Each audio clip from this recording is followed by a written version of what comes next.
everyone. Michael J. Nelson here. This is 372 pages we'll never get back. We come in laughing because we were talking about Wizzo the Clown. Wizzo, ladies and gentlemen. It is like the old cliche about you're about to go on live with Buzz Aldrin and he says no questions about the moon landing. Yes. You mentioned Wizzo, an obscure line from Wizzo, and then hit record right away and went into it, leaving me with no way to recover from that.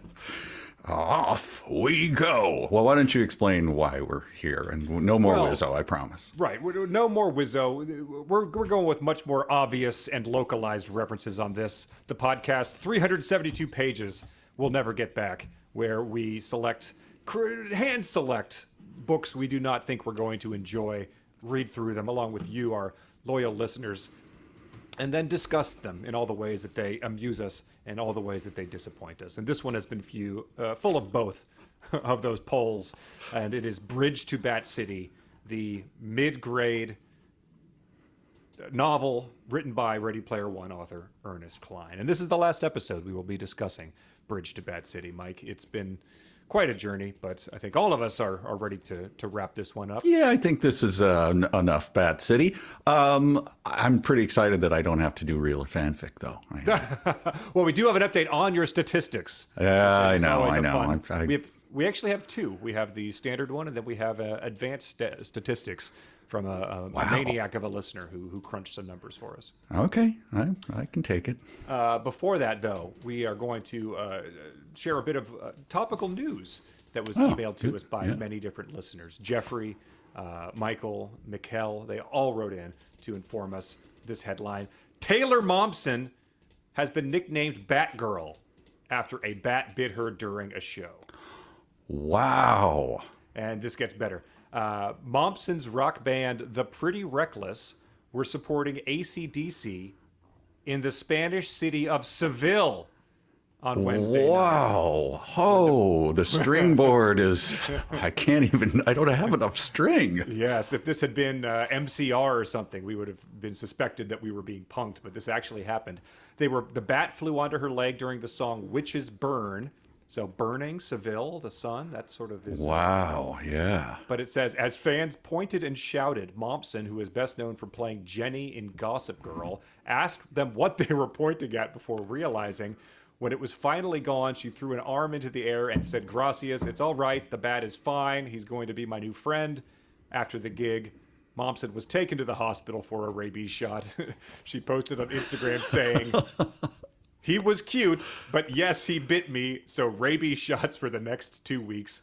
She also shared a picture of the bite marks showing 4 red puncture wounds on her thigh. And there is video of her on stage realizing you can see the bat on her leg from like a fan video. And she then realizes it's there and it is biting her. So I'm glad Holy cow. doing the responsible thing and getting those rabies shots and tests. You should have, in retrospect, you should have said, "And Mike, I will give you $1 million if you can tell me what is Taylor Momsen most famous for." I'm glad they specified that because I would not have been able to inform you about her or her band. But we have a good listener asked us for $1 million challenge later in the episode. Oh, okay. Well, at least there is one. Okay, yes, good. Exactly. All right. You could have had 2 opportunities to make millions of dollars, but we'll settle for just one. Okay. All right, so that's just another warning. Despite what Merlin and Ernest will have you think, bats are worth getting tested for rabies if you ever are bitten by one. Wow. That couldn't have been timed any better. So no, it wasn't just adding extra mojo and right, grooving. Yes. Right. I mean, because the mojo, could that counteract the effects of the heat in Seville? I don't know. Who's to say? Yeah. I just know that I was going to bring this up anyway. That my parents, when I was young, would warn us against, like dogs and bats and rabies and stuff, because if you had to give the shots, they could only administer them with a huge needle that went right into your stomach. Oh. And that was just like the most feared thing. Like, so if you see a dog and it looks a little funny, stay away. Otherwise, you'll have to get those shots that go right. Like, that's the only way they could administer. But hey, I'm a kid. I got to accept it. So right. I and did. That's also a funny thing to make you fear the shot and the cure versus the actual, potentially death, a dog mauling you type of thing. Yes. Well, that is just absolutely incredible. A stunner Yes. to start our episode. Wow. Yeah, so thanks to everyone who sent that our way. But the reason that's important is because obviously in this book, where we're at this point, is there have been millions of bats that move into downtown Austin to take up residence in the Congress Avenue Bridge. Among those are a dozen of bats named the Clothesline Crew, who have followed our main character Opal, her deadbeat Uncle Roscoe, who bankrupted the family farm, to Austin, where they have now made it their mission to make sure these bats are welcome under the bridge, that they're not driven out by the evil Councilman Macarno with flamethrowers and poison. And blowtorches. And blowtorches. Welding torches. Yeah, he's gonna light fireworks and set them off from a boat under the bridge. Anything evil you can imagine, this guy is up for. Mm-hmm. And this effort to secure the bats a safe home has involved going around Austin and meeting various local people and some people who, like Sean Colvin, I think they revealed maybe like passed through Austin for a couple weeks and slept on someone's couch. Like, not a big during this a amorphous period of time in the 80s when all this happened. I think if you just at some point said, Austin, yeah, it's okay, it's fine, then you get called out in this book, like, look, big fan of Austin. I never said that, but hey everyone, it's me. Oh, and that ended the last section with Opal participating in the filming of the Richard Linklater movie Slacker, which people wrote in to say that would have been filming in 1989. So as he admitted in his afterward, he just sort of condensed all these things into one sort of, because the bats moved in 84, Slacker 89. Who knows what year Ann Richards' exciting to any 10-year-old reading governor campaign happened, but it doesn't really matter. Right. But when I looked up Slacker to find this spot in the document we were doing this, I just found this early description of the bat Brazos. So I just want to read it to remind you. Yeah, of this, for sure. He wasn't the least bit serious, and no one would have ever accused him of being hardworking. Many of the other bats, including Lavaca, thought he was a lazy slacker, and he didn't deny it. When Brazos wasn't goofing off, he was usually showing off. He liked to sleep a lot and had a bad habit of showing up late for everything, including dinner. That's really borne out throughout the rest of the book, hasn't it? That personality is like seared into my view of the bat. Yes. Wow. Yeah. So we start in the middle of chapter 18. Is that correct? Yes. After we met Rick Linklater. And then we get a little cameo by something called Amy's Ice Creams. I just a heavy sigh. It's probably a thing, but I refuse to look it up. Did you look up Amy's Ice Cream? It is appears to be a local chain. It has 17 locations in Austin, Houston, and San Antonio. So I hope that the 9-year-old who's reading along, the 11-year-old, I hope you're excited by learning that information. That's probably something to, go into school and impress everybody with your knowledge of. If you weren't already really excited for mentions of Radio Shack and Kinko's. What other? There was one other. The chain, the grocery store. What? Oh, yes, Whole Foods. Whole Foods. Kids. I mean, at least ice cream is ice cream, and you could go like, oh, wow, they mentioned ice cream. We like to eat that ice cream. Radio Shack, what? We like to go in and get cable. Yeah. Gold-plated cables, baby.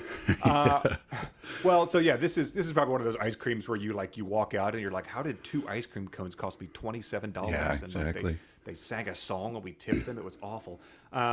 She puts up a flyer in Amy's ice cream shop and says, we can't let them drive the bats out. Your flyer is right. The bats belong beneath the bridge. And she says, thanks for helping me spread the word. She says, my pleasure. Let me know if there's anything else I can do to help, and stop by next week after I open, and I'll hook you up with a free double scoop cone. Deal? Deal. So their deal appears to be that, I will help you in exchange for me giving you free ice cream. So it's frankly stunning that this did evolve into a chain with 17 presumably successful restaurants, because that's right off the bat, it's a bad arrangement. Giving away ice cream. Remember I showed you the location of where Put the Cookies Down, the yes. phone booth. That was my old neighborhood. Schwarzenegger filmed while we were living there. Across Jingle All the Way, of course. This is Jingle All the Way.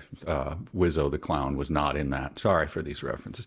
But anyway, across the street was one of those ice cream places that always had a line around the block.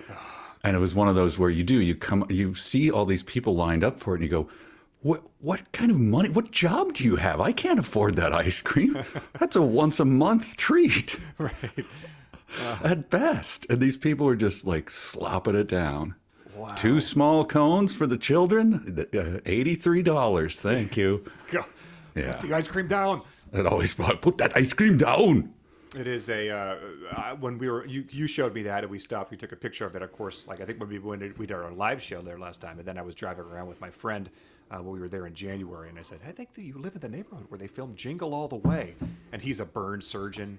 You know, he was sort of just, he gave me that look that it would just, the look said a lot, you know, like, how do you know that? Like, why do you know that? Like, I'm going to be stitching up someone who was like airlifted in from North Dakota yesterday with 3rd-degree burns, and you're pointing out the Jingle All the Way place. But Can we stop and get a picture? Like, no.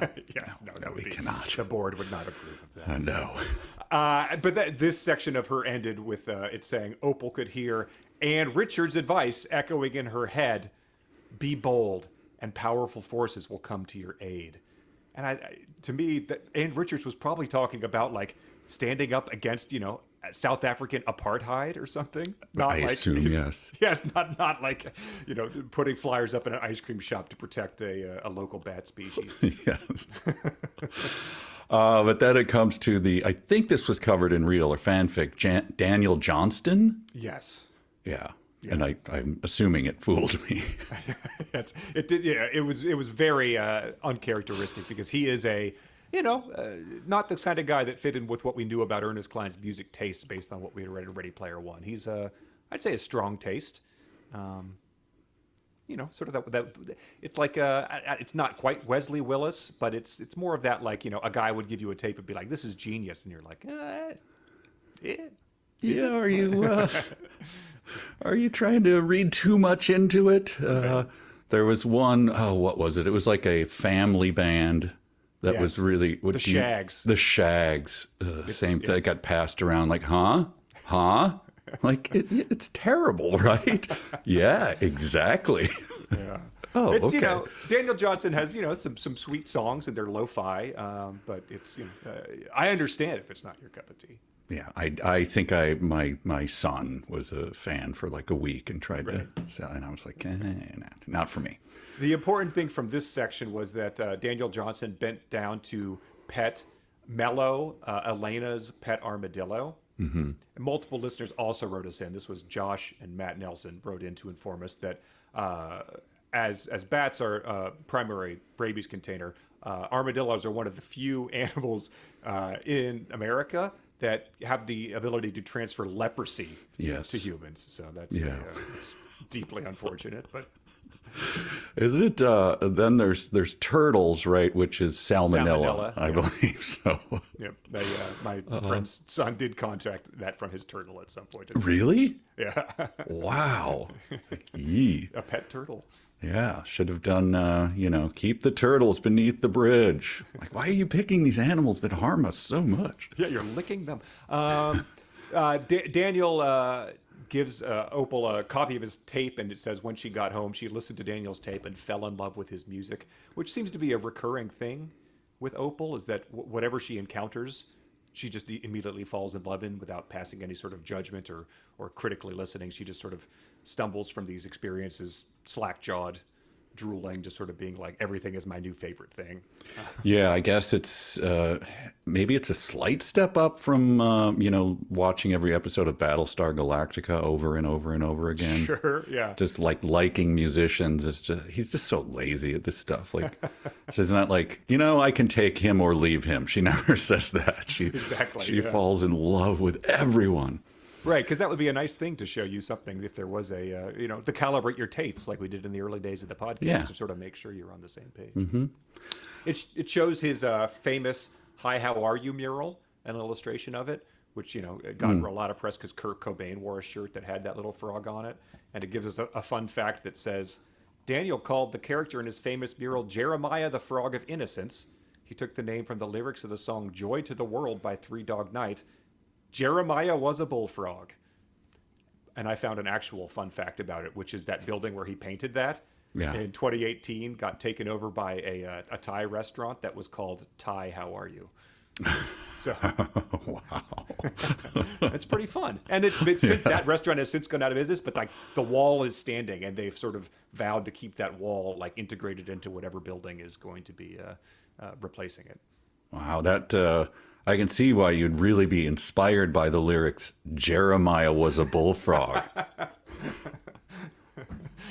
Wow, that really touches a chord in me. I know that. It does. Then we get to, so we didn't have enough weirdos. This thing is weird, guys. We're keeping it weird here. It's a weird city. Blaze Foley. Huh, kids? Blaze Foley? Unfamiliar, completely unfamiliar. Never heard of him before or since. Nope, never heard of him in my life. Certainly don't know his songs. Don't know his propensity for certain kinds of adhesives, which is apparently a big deal. And when he brings that up, are kids supposed to be, yes, Blaze Foley? Well, wow. So it says the sleeves of the jacket he was wearing were wrapped with silver duct tape, and he was using an elastic belt with ET printed on it for a hat band. And what does he helps him? He peels off a long strip of duct tape off his jacket sleeve to repair the armadillo's collar. Yes, so he's got leprosy too. So. And it says in his fun facts, favorite thing, duct tape. Wears it on his clothes, uses it to fix stuff. And you probably remember this. There was a time in like the early 90s where there was like a window where like duct tape guys were like a personality, right? That could have been something you got given for an early Father's Day, like 101 uses for duct tape book or something. Yeah, survive with duct tape. That kind of, like bring it out into the woods and make a tent out of duct tape. So that was, I guess, Blaze Foley was an early pioneer of that type of I read his Wikipedia. He died young. He died early, and I think everyone got drunk and like put duct tape on his casket or something, or tried to dig up his body and duct tape it, or I don't know. Wow. Anyway, so. Wow, it's commitment to the bit, I suppose. Yeah. But, But we listened to one of his songs. Did not like it. Didn't care for it. We, unlike Opal, who bought a tape of his songs at Waterloo Record and loved them all, especially one he wrote about the president called Oval Room, and another one called Wouldn't That Be Nice? And that was that Daniel wrote in and just said, I think he had this confused with the Beach Boys, Wouldn't It Be Nice? Because otherwise he just made up a kidnap torture ballad, one of Opal's favorite songs. So it's worth looking into and listening. It's like you said, it's what did you call it? Like just a darker Loudon Wainwright type of song. Yeah, like if Loudon Wainwright was into, I can't even say the words. Just listen to them. Yeah. Jumps into a woman's car and pulls out her tonsils with the pliers and stuff. Yeah. So. And then he the 13-year-old was down, and that was how Opal and Elena and Mello met Blaze Foley without even realizing it. And so the lesson of that is that anyone you meet could end up being someone that even once you're told who they are, you still haven't heard of. Right. So that's applicable, I think, in many facets of your life. So when she's older, someone would say, wow, so you met that guy, that was probably Blaze Foley. And she go, I'm not. Yeah. I don't. And that is who? Wow, you met Blaze Foley. Can we move on from this? Because I don't know who that is. But at least, what in the past, we criticized him from saying a whole bunch of weirdos walked by and it was great people watching. At least he described a guy that has duct tape on his sleeves, peels it off his hat, and will put duct tape on his casket when he dies. So there's a weirdo for you. Mm-hmm. We've seen a lot of adversity. The plot is just humming along, but that doesn't mean we don't have time to stop and have Uncle Roscoe take Opal to a special surprise night onto the University of Texas campus into Studio 6A to see what? To see the Gong Show. That's right. No, of course it is Austin City Limits. Their legendary 80s Gong Show nationwide tour. Yes.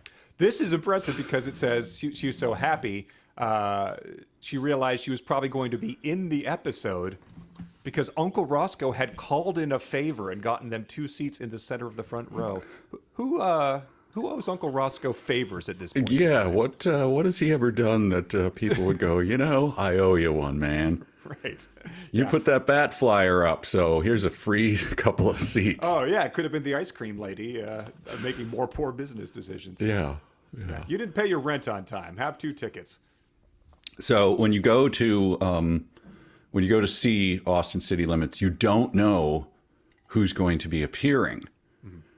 I mean, it could be Blaze Foley. It could be Daniel Johnston. You just don't know. It could be any of those legends that we all know. But this night, she comes out, and it is Stevie Ray Vaughan. Yes. Backed by his band Double Trouble. I did not know he had a band called Double Trouble, but yeah, it's sort of probably one of those bands that was like the Destroyers, George Thorogood and the Destroyers, sure. where they stopped getting billing at halfway through their their career. But Uncle Roscoe's instructions to her are: you don't know who's going to be playing that night. You just have to cross your fingers and hope it's someone really good, and it always is.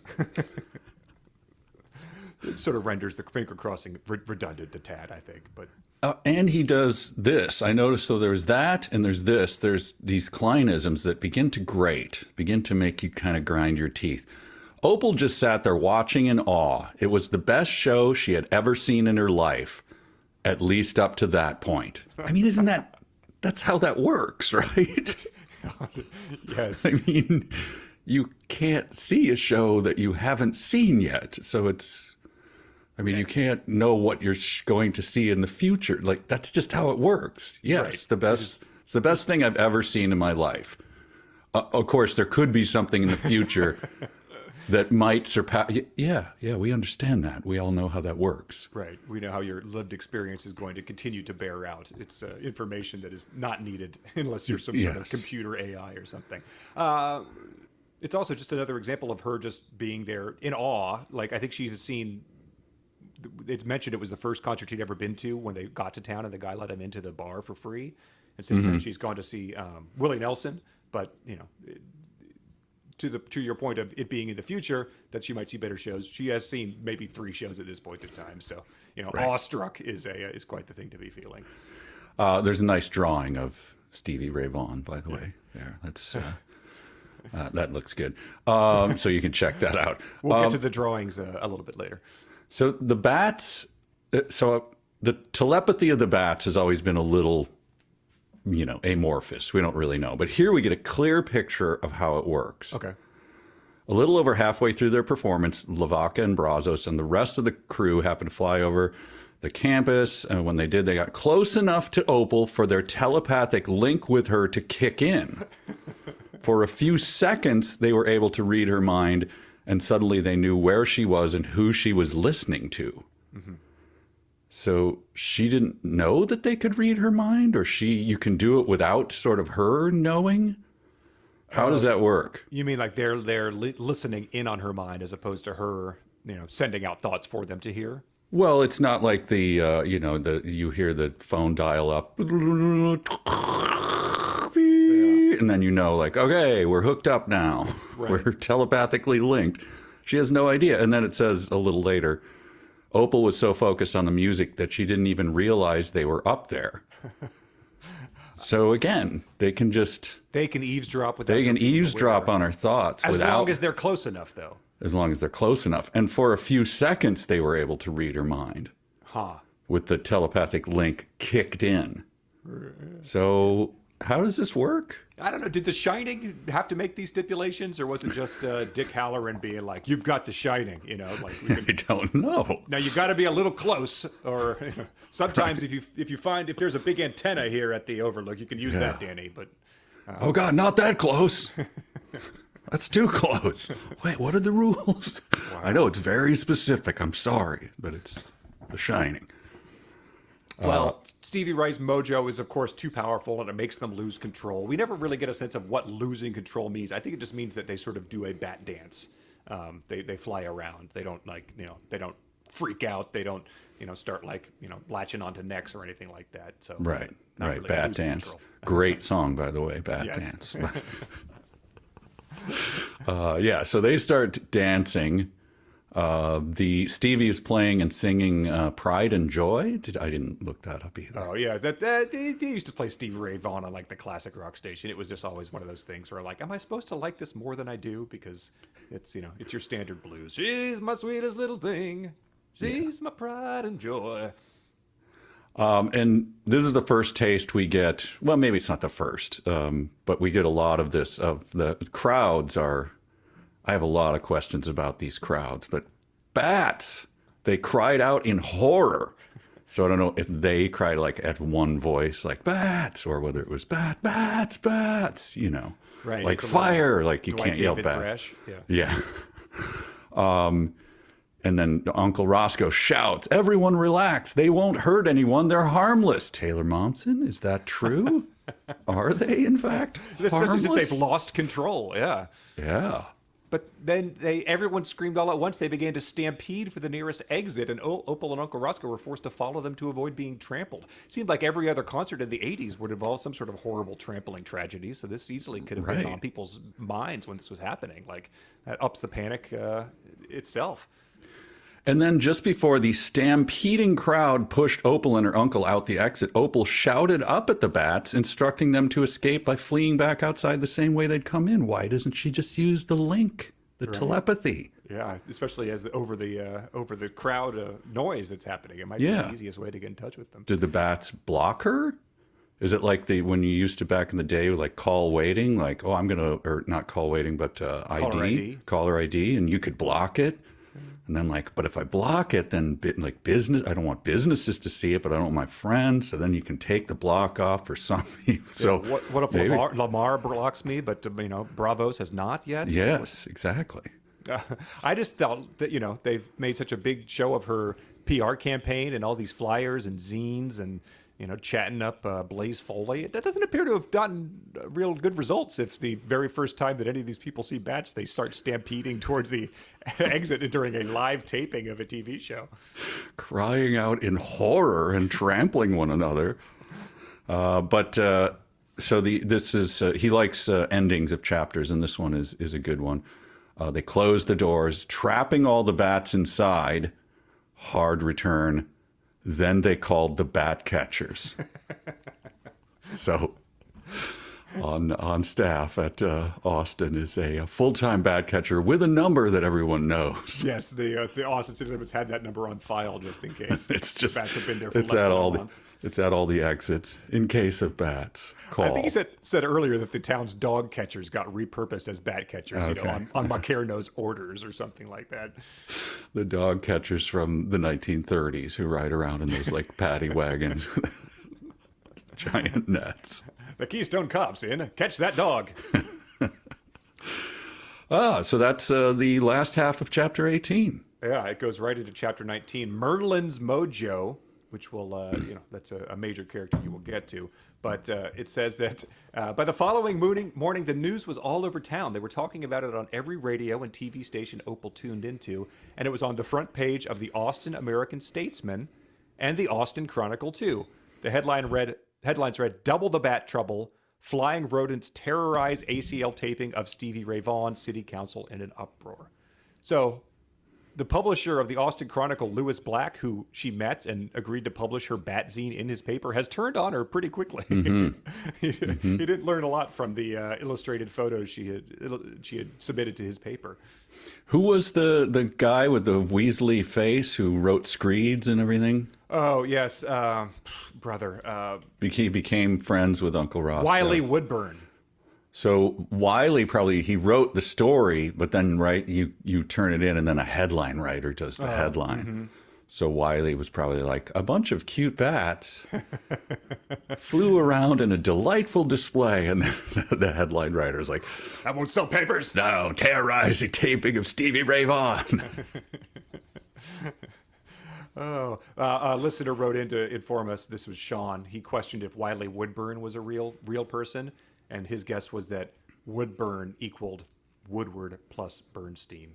Yeah, that's a good guess. And my reaction to that, oh, okay. I get it. And then it said, Opal was devastated. She felt like all her hard work had been ruined in one night.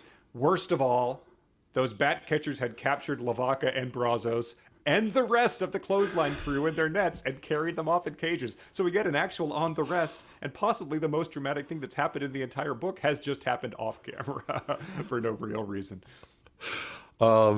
But all the distinct personalities that they have are all just being carted off. Well, and the rest? I mean, come on. But imagine you're reading this. This is my thing I was thinking about, because this next sentence that comes up, they're being held prisoner at the Humane Society building downtown. Mm-hmm. And then say you're reading this book and you're in your late 50s or something, and you once worked the desk at the Humane Society. The inhuman jerk working the front desk there wouldn't even let Opal or Uncle Ross go in to see any of them. Just put your sandwich down like, wait, what? It is right there in the name, sir. What are you talking about? I can't just let anyone in. These bats have rabies. I can't do this. Yeah. Inhumane jerk. Imagine anyone you know who works with animals. They're pretty much doing it out of some sort of, love and, probably taking a lower salary to do the job, potentially a volunteer at the Humane Society.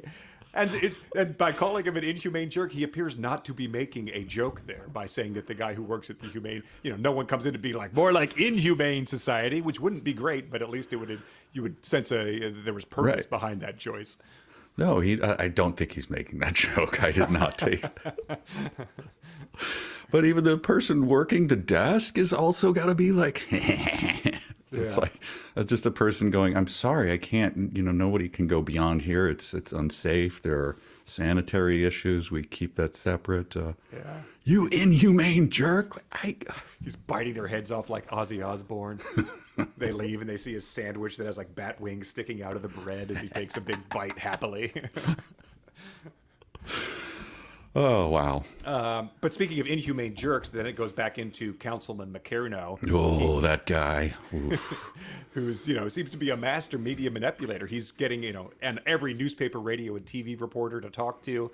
He claimed he'd already spoken with Public Works Department about securing enough blowtorches and flamethrowers to secure. Who does he, like, when they're assigning that? Like, okay, let's pass these out. Bob, flamethrower. Terry, flamethrower. You get a blowtorch. Blowtorch? So I have to get like 2 inches away from it? Yeah, like a creme brulee torch? Is that what he's hanging out? Everyone else has got, Vietnam flamethrowers. Like, it's cool as hell weather. Wow. We're going to have to put you up on scaffolding near the bats in order to hit them with the blowtorch. It's going to cost millions. You gave me an actual pea shooter? I didn't even know that was a thing. Like, this is not going to be effective. And then he says that he will move forward with his plan as soon as the city council voted to approve it, which he hoped would happen at their next weekly meeting. I thought he had this plan in place, as soon as the bats appeared, like that first day that they terrorized the residents. But he's, as McCarno probably, gripes about, it's a big, slow-moving bureaucracy here. Yeah, things move slowly. Yeah. Oh, tell me about it. Try to get something done with this crew. Of all the things you probably should be slow playing, handing out blowtorches to citizens to eradicate bats from under a bridge would be something to be like, let's make sure this isn't being done rashly. Let's have that 7-day waiting period here. Once when I was in high school, there was a big fire that burned many, many thousands of acres. Started by your friend who had hit the... or by you, hid the candy behind the thing. It's one fire that I was not involved with starting. However, you know how fire burns, of course, with the wind going. It all went. If you flew over in a helicopter, you could see it, and it was just like came to like an arrow pointing to one guy's house. So they knew he did it. But thousands and thousands of acres destroyed. And at high school, I went to high school, and in the morning, the person, our homeroom said, "You're going to work the putting out stumps today." Oh my gosh. So we strapped on these cans on our backs and went through the woods, like putting out smoking stumps for like all day. Wow. It's like, yeah, school's canceled. We're making you put out stumps. So they gave me, but it was a cool like squirt gun, like, like a really, I'm just speaking of blowtorches. It was like super fun. But some guy was like, "Hey, idiot, get over here. You're doing that wrong." Like, I'm supposed to be in science today. Yeah, exactly. We're high school kids. We're about the least prepared to do this of anybody on the planet.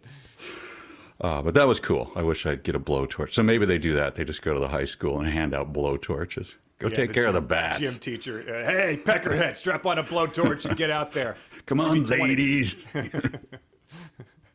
And so they're all upset about the interviews that Macarino is doing, and they are like having sleepless nights. I don't know how this is affecting Uncle Roscoe's job performance because he's staying up past midnight every night. But they happen to tune in to Letterman. Oh, before you do that, I just want to point out that this is how they spent it. Opal and Roscoe spent the rest of the day, pacing back and forth in their living room trying to come up with a new plan. So they were doing the Three Stooges gag, like crossing back and forth, their arms behind them and bumping into each other. "Hey, you, I oughta." They did that for hours on end. The rest of the day. And then they stayed up, yeah. Right. And so they came up with nothing. So they watched TV. And fortunately, Letterman was interviewing a fellow by the name of Merlin Tuttle, who is a bad conservationist who lived up in Wisconsin. We looked this up. This guy, you can see it on YouTube, his interview with David Letterman. And at the book signing that they did in Austin, it was Cline, the illustrator, Felicia Day, who read the audiobook, and Merlin Tuttle. So he's still around and still doing his thing, and I guess consulted on the book, probably. I mean, if someone told you Merlin Tuttle was the name, you'd go like, yeah, maybe that name's too it's too comical. On the nose for a congenial bat enthusiast. Yes. And what do? They call the operator. She gives them his phone number. He answered the phone in the middle of the night, and Uncle Roscoe handed the phone to Opal, who told Merlin an abbreviated version of her story, the same story I've been telling you. So I just was curious, what parts made it into the story of all the consequential stuff we've heard so far. Meeting Blaze Foley. Did the UFO, was that mentioned? Because that's a immediate click in the middle of the night. Right. Well, I wondered too, like, he was at the taping, which, I don't know, what did that happen? That, like, Letterman taped at like 2 or something like that. Okay, sure. In the afternoon. New York, probably. Yeah, and so Tuttle was, flown home. This is Wisconsin, I think they said they're calling. So he took that flight. He probably had to go to Minneapolis-St. Paul Airport and drive from there. So settled into his home, fed the bats, checked up on everything, went to bed, and then ring, ring. Who the hell is this? Yeah, we saw you on Letterman. Like, yeah, I wouldn't take that call, is what I'm saying. Yeah, it's an amazing thing that just used to be something anyone could do, is call you up in the middle of the night on your publicly available phone number on a phone you had no means of turning off. Once when I was in college, as a joke, like, because you still had information, right? You could just call and get information. Mm-hmm. So I called Chicago Information and said, "I want the number for Bozo the Clown." Ha ha, right? Or it's not even funny, but whatever. I just did. And the operator goes, "Bozo the Clown? You mean Bob Bell? He's the actor who played it." I'm like, "Yes, that's what I meant." And she rang Bob Bell's house. And so the guy answers like, "Hello?" And I'm like, "Bozo?" Like, "Yes, this is." I was not prepared for this to work, sir. I have nothing. I have nothing. I thank you for your service, sir. Goodbye. Yes, that was it. Wow, that is fantastic. I once called, stayed up all night at a friend's house in probably 3rd grade. And, we woke up probably early to play Nintendo, called my parents, said, "I'm guessing, 7 o'clock on a Saturday morning. screamed "wake up" call into the phone and hung up. Prank calling your parents doesn't seem like a thing. And like as they picked me up, just furious, they were like, "Your 8-month-old brother was up sick all night. We didn't sleep. We had just drifted up to speak, and then you and your wild friends picked up the phone and screamed wake up call into the phone." Sorry. Never do that again. Like if you want to be able to hang out with this friend again. Wow. It's the sort of thing that never, just doesn't cross your mind as a. No, you don't think about that stuff. Oh wow. I'll someday tell you the stories of using the service IP Relay to prank call people. Oh right. Yeah. That's one we got to put behind the paywall because that is. That's. I'm sure. So Merlin drives down to Austin. Mm-hmm. And springs into action. Mm-hmm. First, he went to the Humane Society, and because he was a famous environmentalist who had just appeared on Letterman earlier that week, he was able to persuade the mean old bat catchers to release the clothesline crew into his custody. So, that's one of the bigger hand waves you've ever encountered on the podcast. That truly is. It's like, Michael Douglas going to try to get his daughter back in traffic, like from that. Oh, God, yes. The guy pretty much has a gun on him, and he's like, "I just want to come in here." And Merlin Tuttle does that to the mean old inhumane guy working the desk of the Humane Society. But he does this without questions. He brought all 12 bats to the city council meeting being held. Opal and Uncle Roscoe helped him carry them. Merlin opened them up one at a time, and he let the people in the council each pet and see how cute they were. Realized they weren't rabid vampire bats. Once they realized that, did they? I mean, you can't realize that by petting them. It had no indication about Merlin Tuttle testing the bats or, providing them with any evidence that the things he's thrusting at them aren't going to give them rabies. Yeah, so slowly their opinion of the bats began to change. Okay. How slowly? I mean, they were running, trampling over everyone. The people in this book who are just unnamed, just the faceless. Right. The crowd in South Park going. They are the most malleable human beings. Right. They don't sound like the weird kind of, the kind of neat, weirdo duct tape people that are described in this. They sound like NPCs or whatever. Like they just do whatever. Now we love the bats. Yeah. We love the bats. What's that? A Lyndon LaRouche campaign rally is happening in Central Park. Let's go out there. This guy seems great.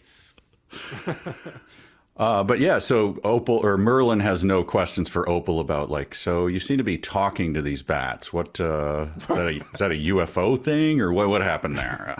Yeah. He's just like, I'll do whatever. I'll leap into. Yeah, that would be his main competition though. He's like, why don't you go check out the back of this truck? Like slams the door like, to Mexico. I got to take out the competition. And so this is the main council meeting. This is how the rest of the book works out.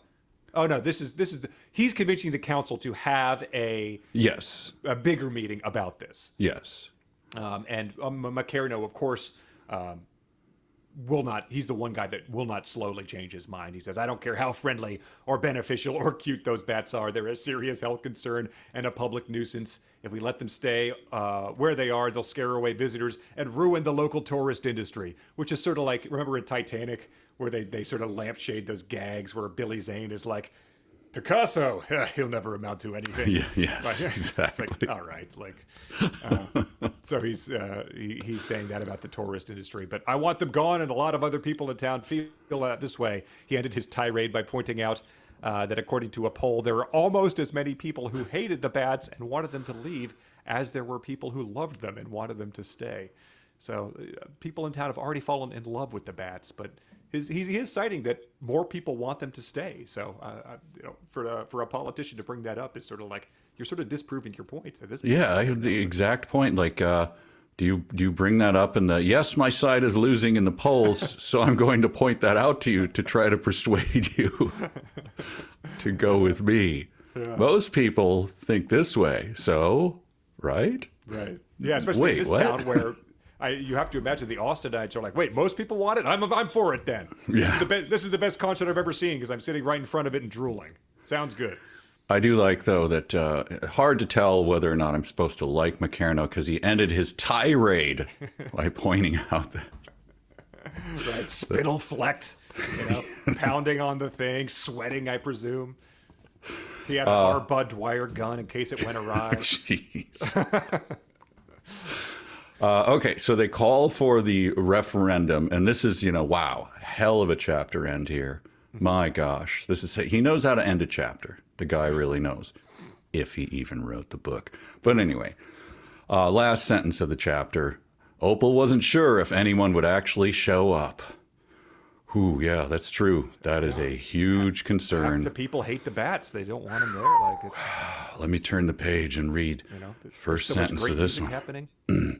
Opal didn't have anything to worry about. Okay. All right. The 9-year-old Jay reading along, like, one last chapter tonight, Jay. Then you put that book down. He's unable to sleep at night, worrying if Opal has anything to worry about. Bleary-eyed at the table the next morning, eating his Fruity Pebbles. What's the matter? I just don't know if she had anything to worry about. Why don't you read chapter 20, dear? You've been reading that book too much. You put that down for a full week. No! Oh, God! Ah!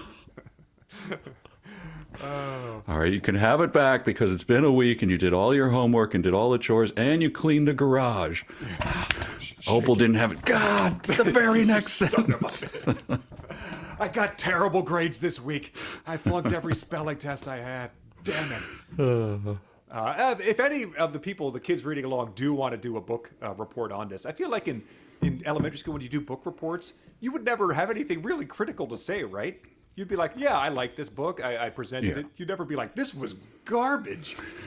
But, please share with us the book report and the grade if anyone writes it, because we'd love to hear what you had to say and what the teacher had to say. Well, that's true. I guess in your book reports, you were never really supposed to be critical. Because that could go viral, baby. If you want to share that with us. Because, let's be honest, most of the book reports were just kind of rehashing the words on the back of the book. Yes, and it's not really. You did the Cline, though. You would tell them what you were going to tell them, and then tell them what you told them. Yes, exactly. So the meeting here is going to be broadcast on local public access. Hundreds of people are arriving at the state capitol.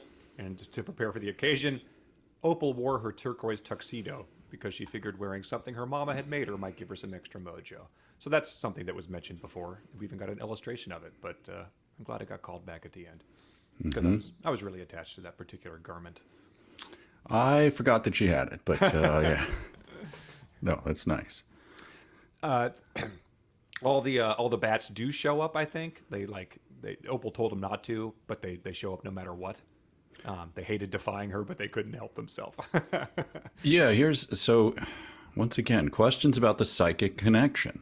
Okay. Lavaca and Brazos and the rest of we don't know if we're pronouncing those right, by the way. I think Austin people correct us. And the rest of the Clothesline crew were there to watch the big debate too, though no one, including Opal, knew it. Huh. Well, they're certainly close enough that they'd be able to read her mind at this point. She'd expressly forbidden the bats to attend. That was why they were hanging high up in the rafters, way at the back of the room. Maybe that's it? The connection has to be within, it's like Bluetooth, early Bluetooth, right? 20 feet, something like that. Who knows? Yeah, or like it's a radio freak, like a infrared for the TV remote. Like it has to be a direct connection, or like a wall will get in the way of it. Yeah. Huh. Well, Macarno, goes first. And I just thought when they describe what he does here, I thought this would be a great improv exercise. Okay. Then he delivered a long, loud, angry speech about how the bats were flying rodents who spread rabies everywhere and attacked innocent citizens in the street. And give me Councilman Macarno. Oh, you want it loud, and angry and long. So I don't know. I think we're supposed to like him, right?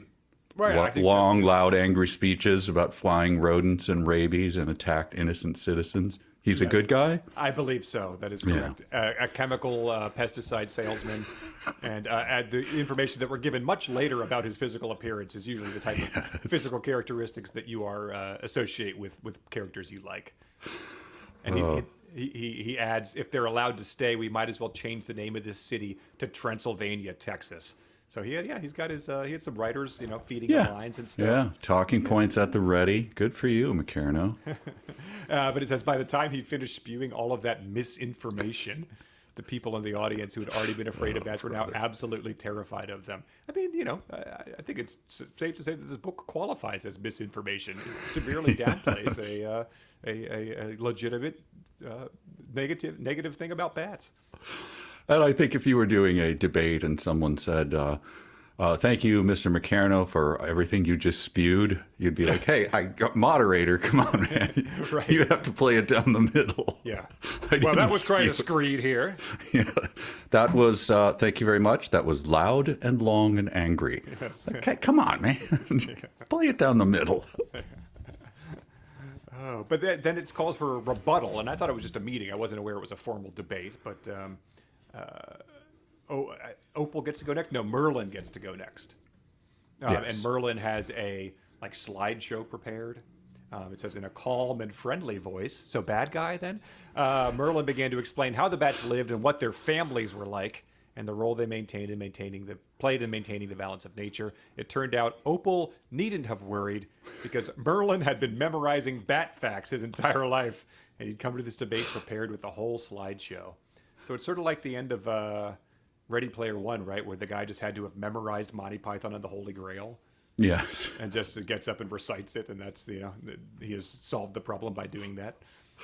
Who is our young reader? What was his name? Jay? Jay.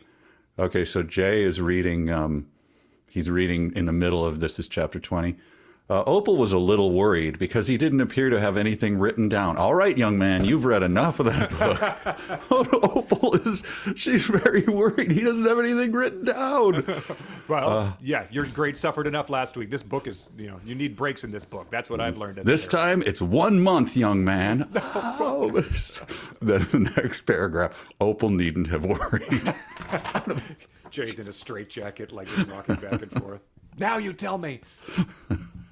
Wow. Then there's an illustration of Merlin giving the talk. And so based on what we learn next time, I wonder where this one came from. They might have just had to invent this one on their own. I don't know if there's an actual picture of him doing this talk, so to trace.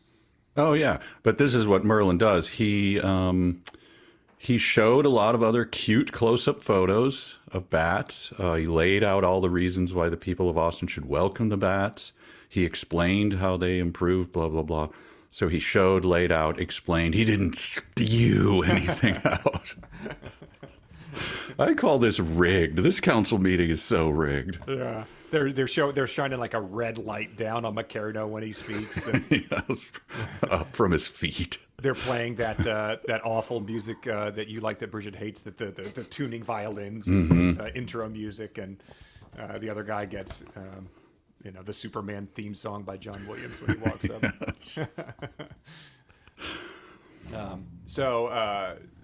Elena speaks after this is done. She prints out more copies of the Bat Zine that she made the day before at Kinko's. So Kinko's gets a second name drop, and then she hands them out to everyone, including Councilman McCarno, who threw his copy on the floor. And as we were reading, I swear to this, I said, at this point, the bats will just have to swarm him and carry off his toupee. Yes. And so just put a pin in that for what we learn later. Yes. But before that, I have $1 million challenge for you. Oh, okay. Give me the $1 million challenge. It says Ann Richards is walking up to the podium, the candidate. She still hadn't been elected governor quite yet, but she was already the state treasurer, so everyone knew who she was. For $1 million, what is the name of Minnesota's state treasurer? Oh. They have been the state treasurer since 1999, so you have even better odds of knowing this. Oh, the state treasurer. Well, I'm going to say something Johnson. How's that? No. $1 million offer is not actually binding. It is Carol Johnson. Is that a guess? What in the name of hell just happened? All right. Because rigged. You looked it up. You looked it up when you not. came across there because you know it was preposterous that no one could know that. Honest to God, I just thought that people in politics are probably named, so it's Minnesota. God. I swear to God, I swear. I swear as I'm standing here, I did not. All right. I just guessed. Oh, that ruins that one. But let me just point back to what you said. This is what came to my mind. The cute little kids are going around with the zine that they stapled together at Kinko's. She handed a zine to the debate moderator and to every member of the city councilman, including Councilman McCarno. He threw his copy on the floor. I mean, this guy is a real jerk. Just laying it on so thick with this guy. It's just absolutely making him Hitler. Right, exactly. He might as well be. When we were, I must have been probably in high school. Our neighborhood pool had a high dive, so probably 10 feet high. It was great. It was just very exciting, and it had a ladder that you climbed up. It was dangerous because if you slipped on the ladder, you fall and hit your head.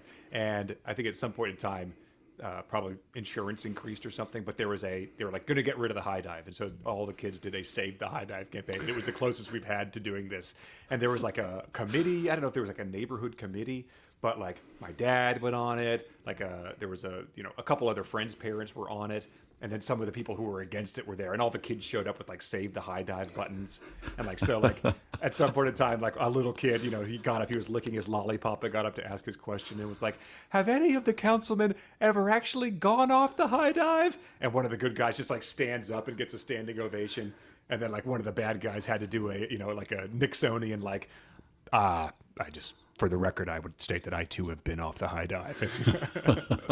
Total McCarno. And the people who wanted it down weren't doing it to spite the children. They were doing it because the insurance rates were going to increase by 10 times to an unsustainable thing. So it was it eventually got taken down, years after I had moved, but it was a closest I've ever had to living this experience. So the bad guy got close to the mic and it like feedback and stuff. Could we get slicks back his greasy hair. He had forgotten to put makeup on before it, so everyone thought he looked ghoulish. It's like I had a music teacher who everyone hated, and I was always like, come on, guys, he's not that bad. And one time he was getting really excited over listen to this piece, Beethoven here, he comes in with this, and he gesticulated sort of wildly, and he cut his own nose with his fingernail. Oh. And then his glasses came off and broke in half on the desk. Oh. And then he's like, "Oh, good heavens. Oh, my." And there's blood coming out. You don't recover from that. The class is just like an uproarious laughter. And I'm like, guys, he might actually be hurt.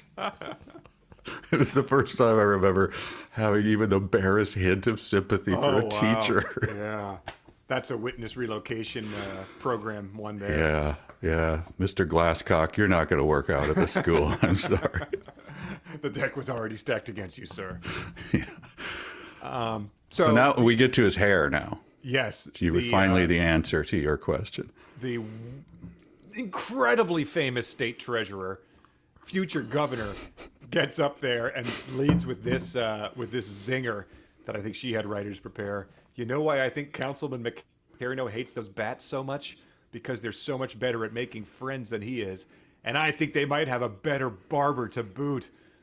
That made everyone within earshot burst out laughing. Everyone but Councilman McCarno, who turned as red as a beet and reached up to self-consciously check his hair. He had both a comb-over and a cowlick, and it wasn't a flattering combination. So the governor just gets up there, zings him like a Def Comedy Jam. The person doing crowd work and drops the mic, and he's just there everyone with an earshot, first of all, don't we have microphones? It's at the council meeting, right? You would hope, yeah. It's at City Hall, so. Yeah, okay. Okay. But a comb over and a cowlick. What is your view of how does that look? So is it like you've got the little, just that patch at the front maybe, and then the Tintin thing in the back. I don't know. That's a good point. Because cowlicks, isn't that someone with a lot of hair has to, in order to see the cowlick, right? Correct. Yes. It's the way your hair kind of changes its direction out of nowhere. Right. Literally looks like a cow came over and licked Yes. a big section of your hair. I thought you had to have a bunch of hair to have a cowlick. But then a comb over as well? I don't see it. I'm sure someone can draw it for me. I'm not picturing it. It is a shame that the artists, for all the illustrations that they did not give us a Macarino. Because, like, come on, show us one of the fictional characters at least. Yeah. All we got was, traced images of Buddy Holly. Right. All right. Well, so if you can picture comb over cowlick combination, have at it. I can't do it. And then Molly Ivins, the other reporter, gets up there and says, hey, their natural habitat was destroyed when Macarno limestone dynamited their cave to build a new quarry. And yes, that company is owned by Councilman Macarno's family. He and all his siblings and cousins sit on the board of directors. There were gasps throughout the crowd. Then people began to boo and hiss at the councilman, who's beginning to squirm in his seat. So they're not the brightest bunch of people here in Austin, if they were only now just putting that together. I have a lot about this crowd. But before that, I want to go back to Molly Ivins walked up to the podium, high-fiving Ann Richards as she stepped away from it. Scandal over the invention of the high five here. Wow. It was invented in the mid-'80s by Ann Richards. What's your story? Throw it into it. Mine was in the late 70s, so like this would have been popularized. Mine was a Murray State basketball player. The popular legend is Glenn Burke, a Dodgers player, and Dusty Baker.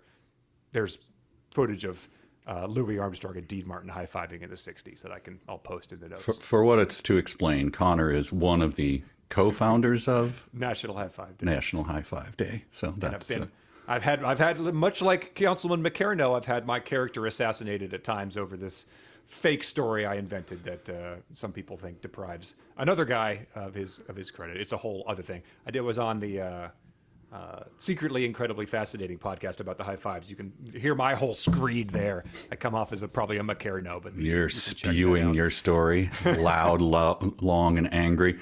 So yeah, back to the crowd. Quite a roller coaster ride. There were gasps throughout. They began to boo and hiss. And then a little bit later, so already they've been terrified. Yep. They trampled each other. This is just the crowd. We'll just call them crowds, Mm-hmm. I'm assuming it's roughly the same crowd that goes to see Austin City Limits. Sure. And then as Molly and Ann left the stage to thunderous applause, these are just the most malleable idiots. Yeah, it's like a crowd at a wrestling game. Yeah, like here comes the gorgeous ladies of wrestling. Like they come out and slam the two goodies against the posts immediately. Like, oh, you're not supposed to do that. The refs turn the other way. And really, it's on Macarno. He claimed that we made fun of him. He said almost as many people hate the bats. He didn't seem to have lined up any other speakers, and he went first, leaving this malleable crowd. It's going to be, the same way, the undecided electorate, like whatever they hear last, that's what they're going into the booth and hitting the button for. So like, this guy is really decked against himself by speaking first and then letting a string of pro-bat peoples be the final impression these idiots are going to have. Yeah, Macarno's advisor, who I'm sure he's got a very high-paid lawyer, like, are you sure you want to go first? And can I just run a comb through that? I'm fine. It should be good. Put more grease on my head. That's what the kids want. I go first and let them respond. What's wrong with that? Sir, you're not even in a wheel. You don't need a wheelchair. Why are you going up there like Mr. Potter? That's a very strange choice. And so this is like one of those, nightmare weddings where they go, does anyone else have anything they want to say about Terry and Mark before they, and then like, I'll say something. No, I just, my ham just got Murph served. is going to speak? Oh, my God. I saw him taking fireball shots. That's what this bat meeting is like. Anyone can just get on stage. Then a man who Opal didn't recognize, made his way to the podium. Blaze? Let me see. Duct tape? No. Burnt orange Longhorns windbreaker. The coach of the UT football team. Do you know who this is? I don't know who it's supposed to be. I mean, they have had, multiple coaches, I assume. Mac, wasn't there there was a famous one named Mac from back in the day? I assume it's a place where you get a lifetime gig, essentially, if you're good at it. And so this guy, I think he does the same thing as McCarno. He just yelled at everyone, including the city council members up on stage with him. Yeah, so this is a Texas football coach. You have to imagine, if this really happened, some colorful language might be happening here. Yeah, but they sort of give a child-friendly version of it. But I liked sort of adding in my own, Rex Ryanisms to it. Y'all need to wise up and leave those bats alone. Didn't anyone think this through, or you bunch of slap-dick city council members here? Now hike up your skirt when football season starts. Those bats are going to be out here. Yeah. Does your wife know you stole your plays from her? But it is funny that he didn't, in a book full of unneeded name dropping, to leave this guy completely just anonymous here is an odd choice. It's very, very odd.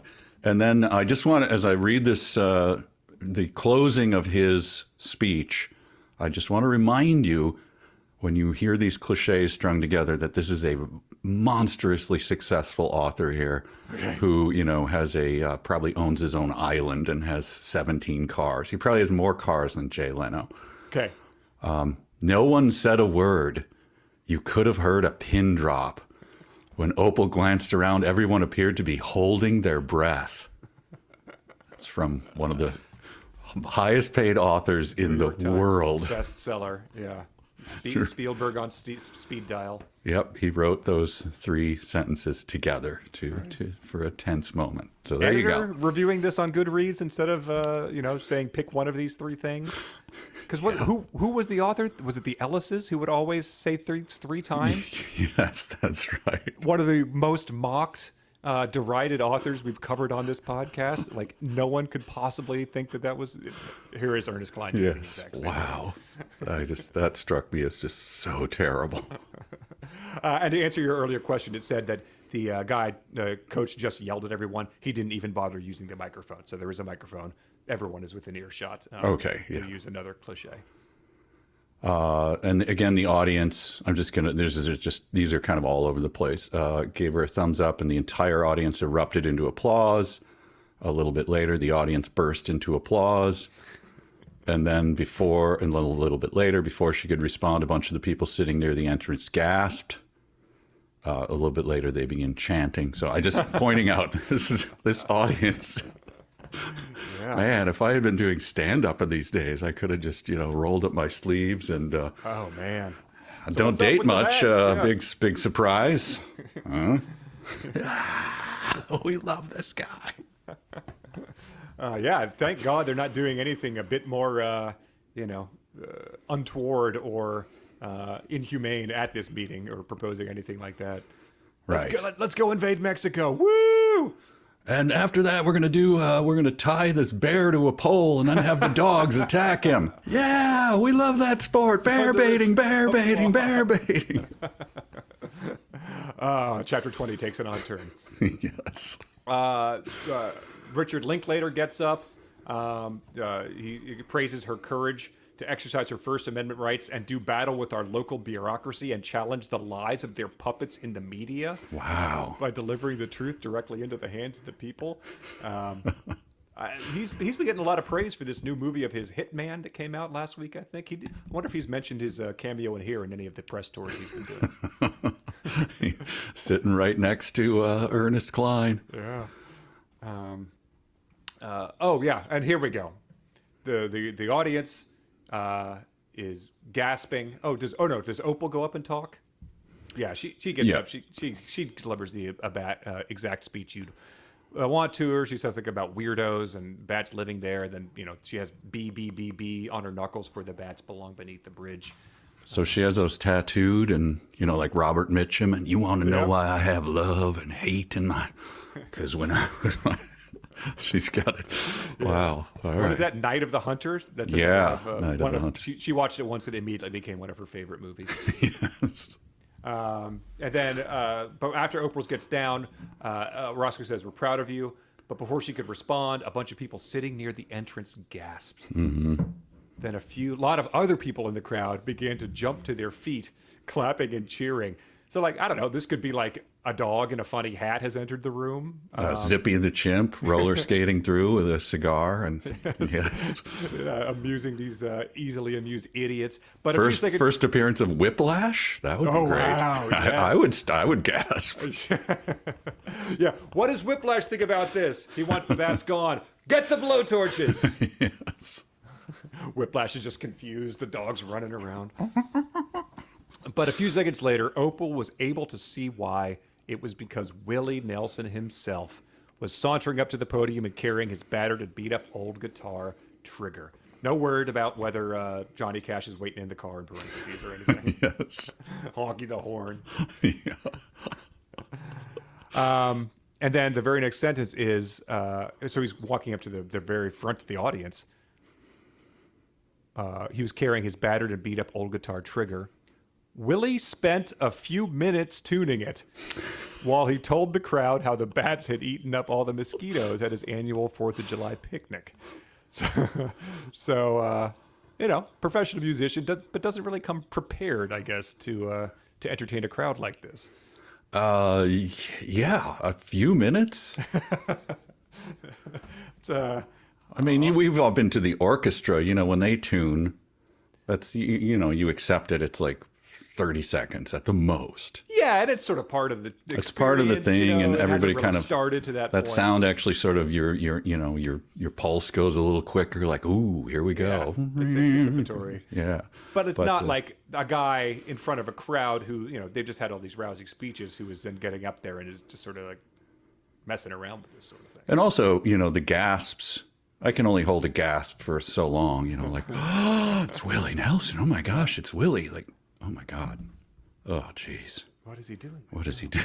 What is going on? So, yeah, no word whether this was the same length as the few minutes that Ready Player One they spent walking down the hall in silence. Oh, right, yeah. But very similar to that moment, this was something that people, were interested in what this might have sounded like. Willie Nelson has a lot of fans out there. Mm-hmm. Well, diehard fans. He made a reggae album a few years ago. People bought it, so they're interested in anything he's ever done, and they're interested in his live performances and even theoretical live performances. Yeah, I think if he had had a theme park, or what was the guy who just died, the Margaritaville dude, Jimmy Buffett. If Willie Nelson opened up, like a neighborhood, called Nelsonville or something, people would buy homes on his. Absolutely, yep. Centered around, sparking a bone every few hours, I suppose. But anyway, yes, vastly popular guy, a lot of fans. So on the dark web, footage of what this gig, because this is a gig, might have sounded like, has surfaced. It has surfaced. Yes, it's like, deadheads are they're always seeking those missing tapes and stuff. And so people did go out there. I guess they recreated it. I don't know if they used AI to sort of get the Willie voice, but they are like, what did his few minutes of tuning his guitar in front of the Austin City Council in a packed city hall sound like? Well, someday we should find that and play it for the people. That might be fun. Oh, no. But moving on. I tracked it down. I used my data credits to get that. Yeah, I thought it'd be weird to talk about it and not play it. Okay. I thought you were just bringing it up, like, for those interested. Yeah, I know. I thought it'd be weird to talk about it for several minutes, dancing around it, then not play it. Sure. Okay. Well, maybe we should listen to it. Yeah, let's take a listen. On the road. Hang on.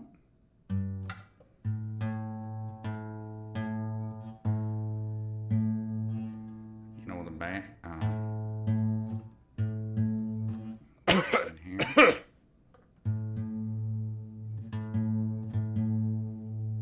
The back. tune before you get on stage.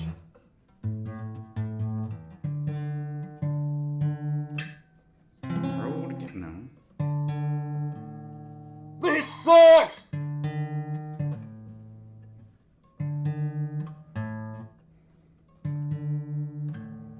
Boo!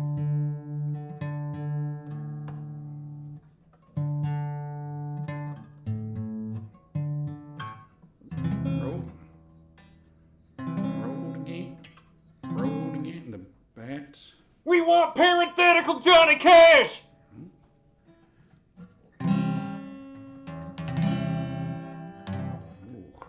Roll again. No. Bring back the barrel-shaped girl.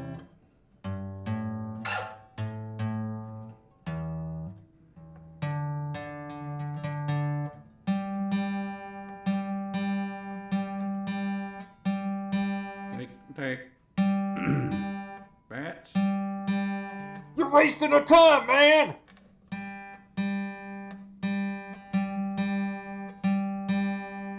This is worse than McCarno's comb over.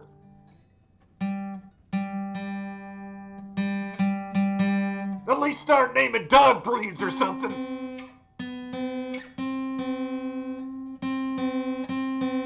This can't possibly go on for several minutes, can it?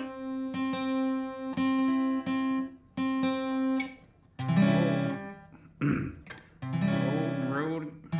Bring back our very famous state treasurer.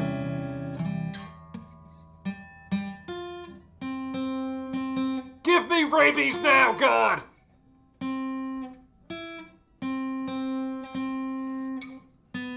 How stoned are you? Oh, it's Willie Nelson. You're very stoned. Sorry. Roll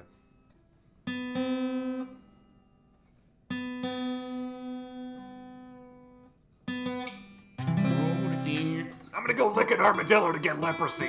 Roll. You know the bats. Again.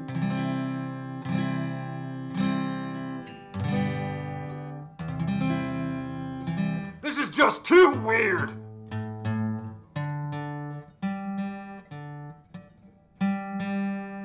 That's it. Now I'm moving to Fort Worth.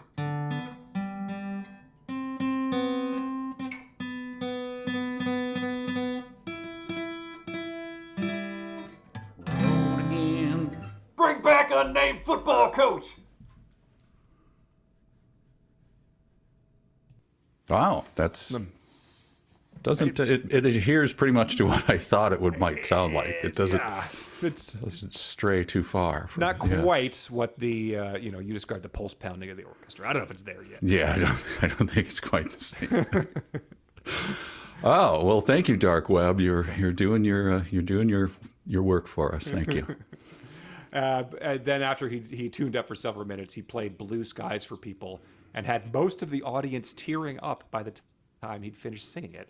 The malleable audience once again. What song might not have made them cry? If he played a Baja Men, would they have been tearing up like? I did want to feed this though into AI art and see. Show me a picture of bat conservationist Merlin Tuttle crying over a Willie Nelson song.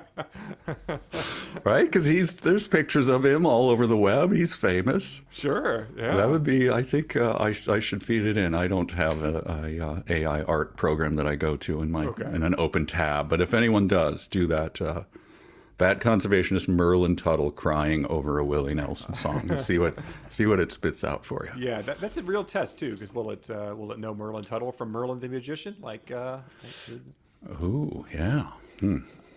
You read the next part. I'm going to try to get that created. Okay. All right. Well, this just ends with this is the crowd once again are chanting now. The bats belong beneath the bridge. So the people who, it was like what, 51-49, kind of like the politics in this country, like for removing the bats, it's always just like one. How is it so evenly divided? But now everyone is just on board because Willie Nelson and Trigger got up there and sang Blue Skies. So Now the bats belong beneath the bridge. Before long, every single person in the place was chanting it. You know, I get nervous anytime I'm part of a crowd that does anything like, this is getting close to mob mentality no matter what's happening. But these people are just happy to like, the bats belong beneath the bridge.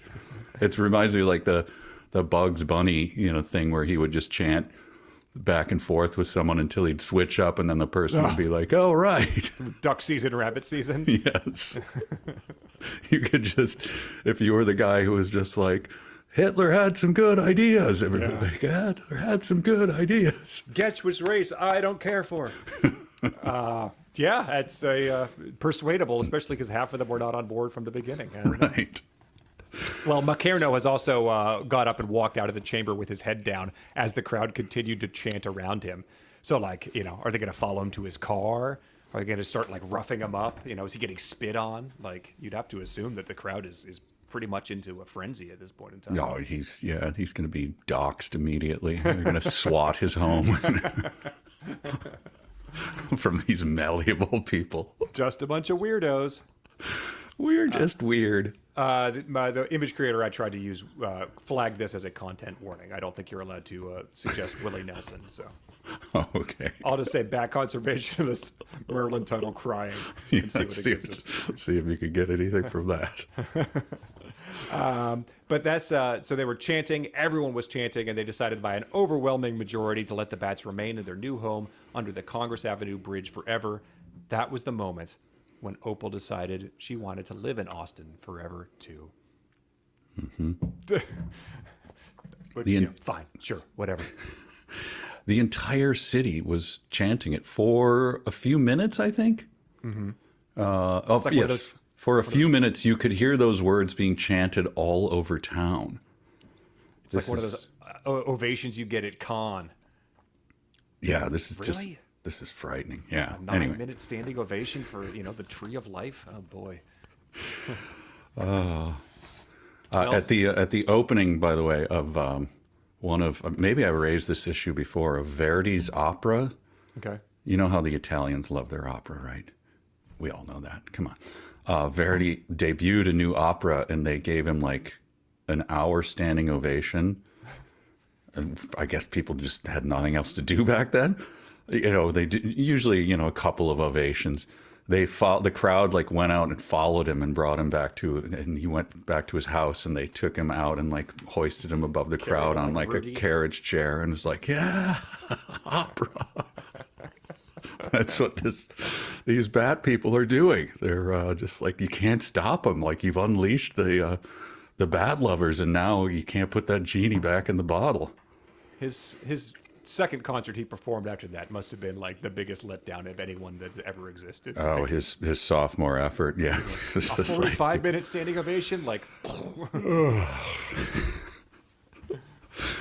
All right. So then the end. Here Chapter comes the 21, end. the big old beautiful bridge. It starts off there. Now y'all have heard the whole wild and weird tale of how a million Mexican free-tailed bats came to live in the Congress Avenue Bridge over Town Lake.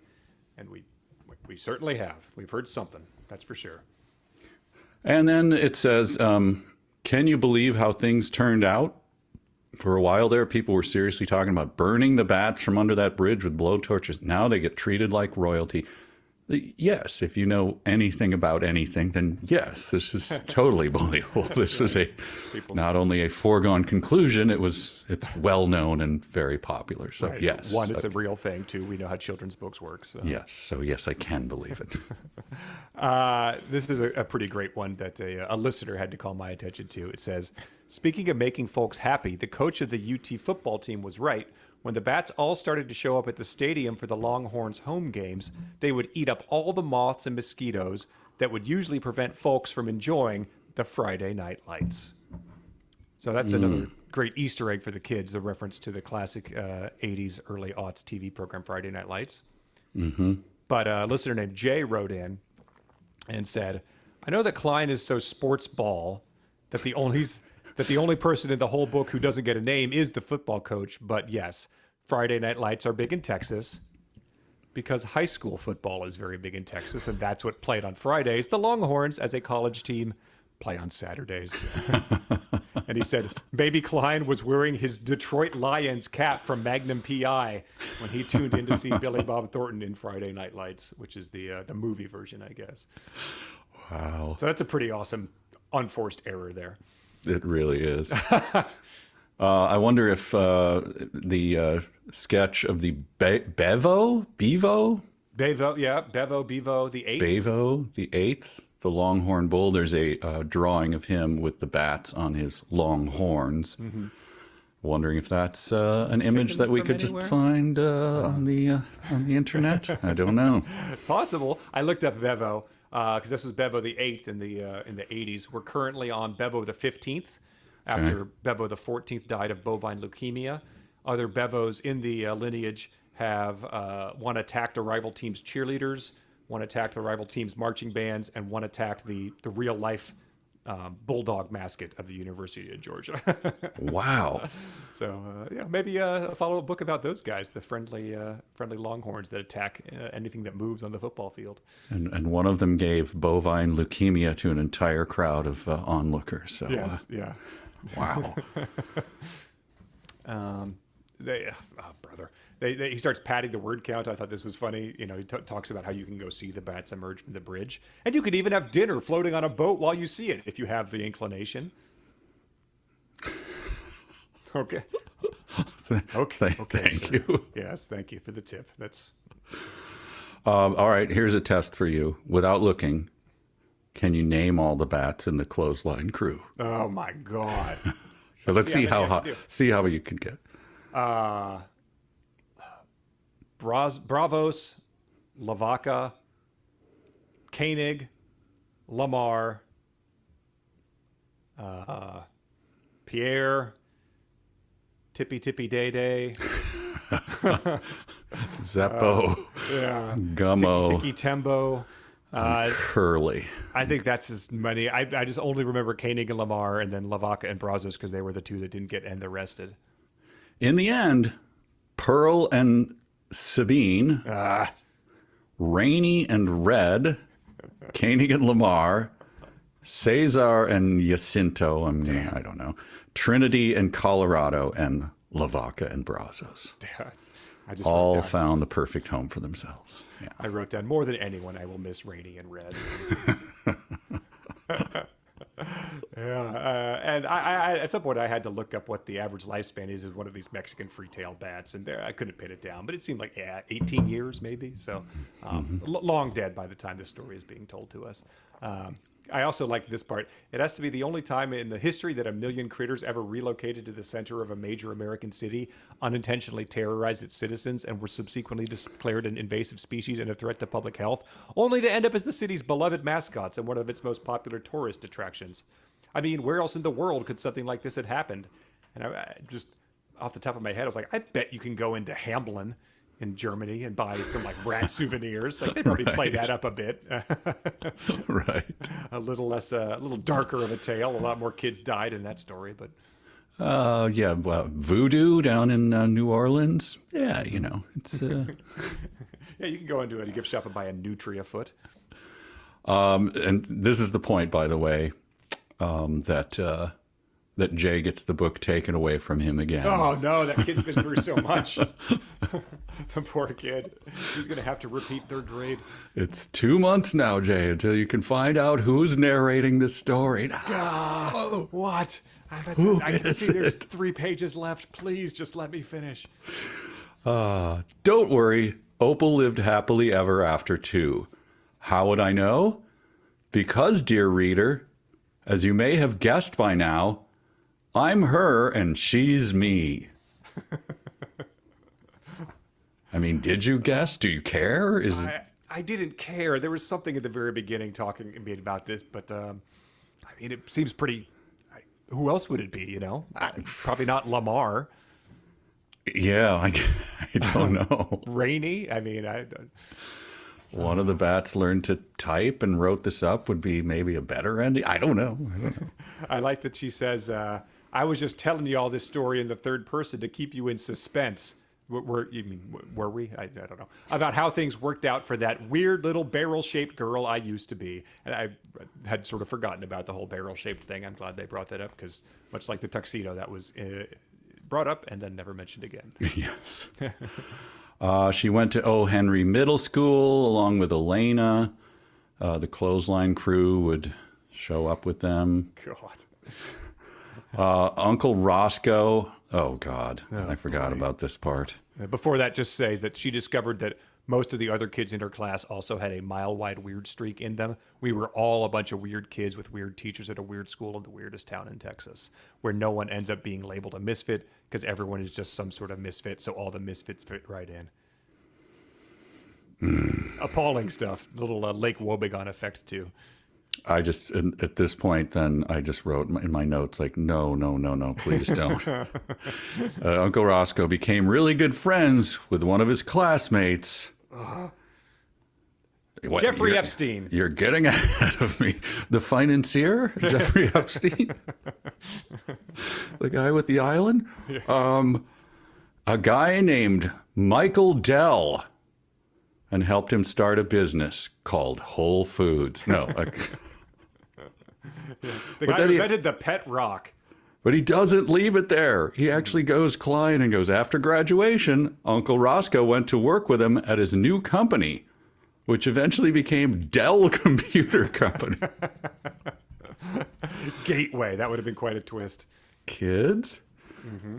I'm guessing Uncle Roscoe went to college with the Dell Computer kid who got busted for drugs. Like, dude, you're getting a Dell. Yeah, that would be much more in line. That's much more weird, I think. Yes. I hope that there was some sort of quote, verbal contract that Uncle Roscoe had, was, employee number 2 and entitled to a bunch of stock shares. And Michael Dell denied all knowledge of this. And there was a lawsuit that ruined Uncle Roscoe and hurt feelings. He's living in the bones of that farmhouse that he had to abandon, pried a window off and crawled underneath a bed. Yeah. Oh man, has him on his list of people to kill. He also asked Maria to marry him, and that was when she became Aunt Maria, and Elena and I became cousins. Boy, Maria, what a richly drawn character. Maria Music? Well done again with women, Cline. You really... I guess she already had a mother, but a listener pointed out that it's like traditionally that's, you become a sister with someone, a stepsister when your parents marry and you become living with each other, I guess. That's true. I'm sure that other people have different relationships, but it's a Maria Music. I'll never forget her. I was... Maria, I forgot. Damn it. I mean, their honeymoon night, Uncle Roscoe was so smitten. You have to imagine just like, pow! Oh, God. Oh, and the flats and the music get together. Boom. I had forgotten about that, too. So anyway, at this point, I was kind of scanning ahead just a little, like looking at, I'm reading electronically, so I'm looking ahead like, boy, there's like 4 paragraphs left. Okay. UFOs. Hoping to God it didn't come up again. Right. Unfortunately, it is sort of hand-waved. Yeah, I just said, damn it, as soon as I saw it. Yeah. Well, let's get to what she's doing, then we'll get to that, because it's still very funny. She went to school at UT where she studied bat conservation. And after she graduated, I went to work for the Texas Parks and Wildlife Department. Now I get paid to stand under the bridge every night at sunset and tell folks all sorts of weird and interesting facts about their bats and their unique home. I will have paid off my college debts in 47 years doing that job. Are they like feeding her inside information with the telepathy then? Is that how they're weird and interesting facts? Does it say that the telepathy kept happening? I think it does say that. Oh, it does? I thought it. I mean, it doesn't. Like, it doesn't cease, right? Oh yeah. It does. It comes up later, but yeah, it does. It does keep going, even though the Cline crew is obviously long dead by this point in time. Oh, okay. So the bats then are they like feeding her facts like, I'm menstruating now. Hey, everyone. I just want to tell you, thank you for coming to Austin. Yeah. I've got some weird facts for you. Yeah. I won that guy's wife in a poker game last night. That's right.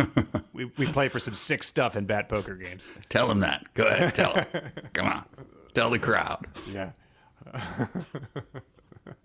Yeah, the bats start to resent this person. The allure of the clothesline crew has worn off immensely by this point in time, and they wonder why this weirdo is still standing there decades later. Right. There was one time where we went on a hike in Zion National Park. It went up to this, beautiful ridge, overlooks a amazing valley, all mountains and all sorts of things going on. And there was a volunteer up there talking about California condors, which, have had this miraculous recovery and stuff. And we were up there, eating our lunch and just enjoying this thing. And this guy went through his spiel like every 15 minutes. And it was interesting the first time. And then by the third time he was telling new people the same facts, it was like, could you shut the hell up and please, because there isn't much room to like get away at the top of one of these places. So to just hear him saying these facts about condors was deeply annoying. It's like the time I went on a distillery tour with Bridget on it was an off day, and so it was just we two and then this other newlywed couple, and the guy's like, so it's pretty loose tour. It's just you guys. So do you want me to do the jokes that I usually do? And both Bridget and I just go, no. And his face just fell like, really? I was just saying we'd just rather just get the facts. And he was so devastated. The other people were like, we'll hear the jokes. Wow. Well. And then he tried them and, we're like, see, we told you. You probably shouldn't have tried this. Yeah, once the no is on the table, it's going to be hard for anything to land there. You're going to be the opposite of a Austin City Council meeting crowd. Yeah. Oh, all right. We're wrapping this thing up. Let's get to the saucer. Yeah. I've never seen another flying saucer. Not since that night at the farm. Not yet, anyway. Here we go. Do you want to read this one? I still don't know what it was, where it came from, or why it gave me the ability to communicate with the bats. The ability has never gone away, thankfully. Bravo, sir. An entire book premised on it, but I don't know. Yeah. And a book where it is completely unnecessary. A book for children where you be absolutely willing to accept that a girl can talk to bats. It's, probably the talking to animals is 30% of the books for kids out there. None of them got probed by a UFO in order to make it happen. But she says, if you want my opinion, I don't, but I fear it's coming. I think it was probably my mama up there with the spirit in the sky orchestrating everything. I think she led me to the bats, and then she led all of us to Austin. What? It was a UFO? She's in the UFO? What are you talking about? She arranged that with, the beings that you get the book when you go to heaven, and they tell you where the other people live. Like, they have UFOs on speed dial up there. I just didn't understand that at all. That seems so tossed off. Again, is Jay reading this going to be like, I believe it was your mother too? No, he's not going to be doing. He's going to be like, what? What does this mean? Redfern Groves ending. Yeah, it does smack of picking the book up after working on it 6 months ago and being like, oh God, she did have a dead mom. Oh, how do I tie that up at the end? The mom made the UFO happen. There you go. Right. I can't prove it, but that's what I think. There you go. Oh, and that's Here's how it ends. Yeah. All of us bat-loving melomaniacs are still living it up down here in the Groover's paradise. Remember grooving? Remember rambling? Oh, God. Eating all the best tacos and all the best barbecue while we listen to all the best music being performed by all the best musicians from all over the world pretty much all the time. While all our furry little flying friends under the bridge handle the mosquitoes. Y'all should come on down here sometime and pay us a visit. I'd always thought I wanted to go here. Lauren's been there. I thought it'd be a cool place to visit. I have friends who live there. Off the list. Yeah. No, thank you. I have been there, yeah. And my parents used to live near there. I'm never going back. And so he wrote a little afterword where he admitted that he came to the town after all the bat thing had happened and sort of heard the stories about it, but thought it was cool. So he admits he compressed everything into one summer that had happened in the 80s. But this is the one thing that stood out to me. He was like, ever since I learned about the bats, my imagination has been continued to wander back to these captivating creatures. Where did these bats come from? How did they end up in Austin? What led to their fame? What challenges did they face on their journey here? What sort of personalities might they have? I guess we'll all continue to wonder about that aspect of it, Mr. Cline. It certainly it did not seem like it went very well addressed in the book. I didn't read the afterword, I confess. That's the only thing that I thought was interesting about the whole thing. He says at the end of the afterword, I'm just scrolling down. Now you hold the book in your hands, and I hope you enjoyed reading it as much as I did writing it. That's almost certainly not true. Well, let's get into that whole can of worms with the emails that people wrote into us this time.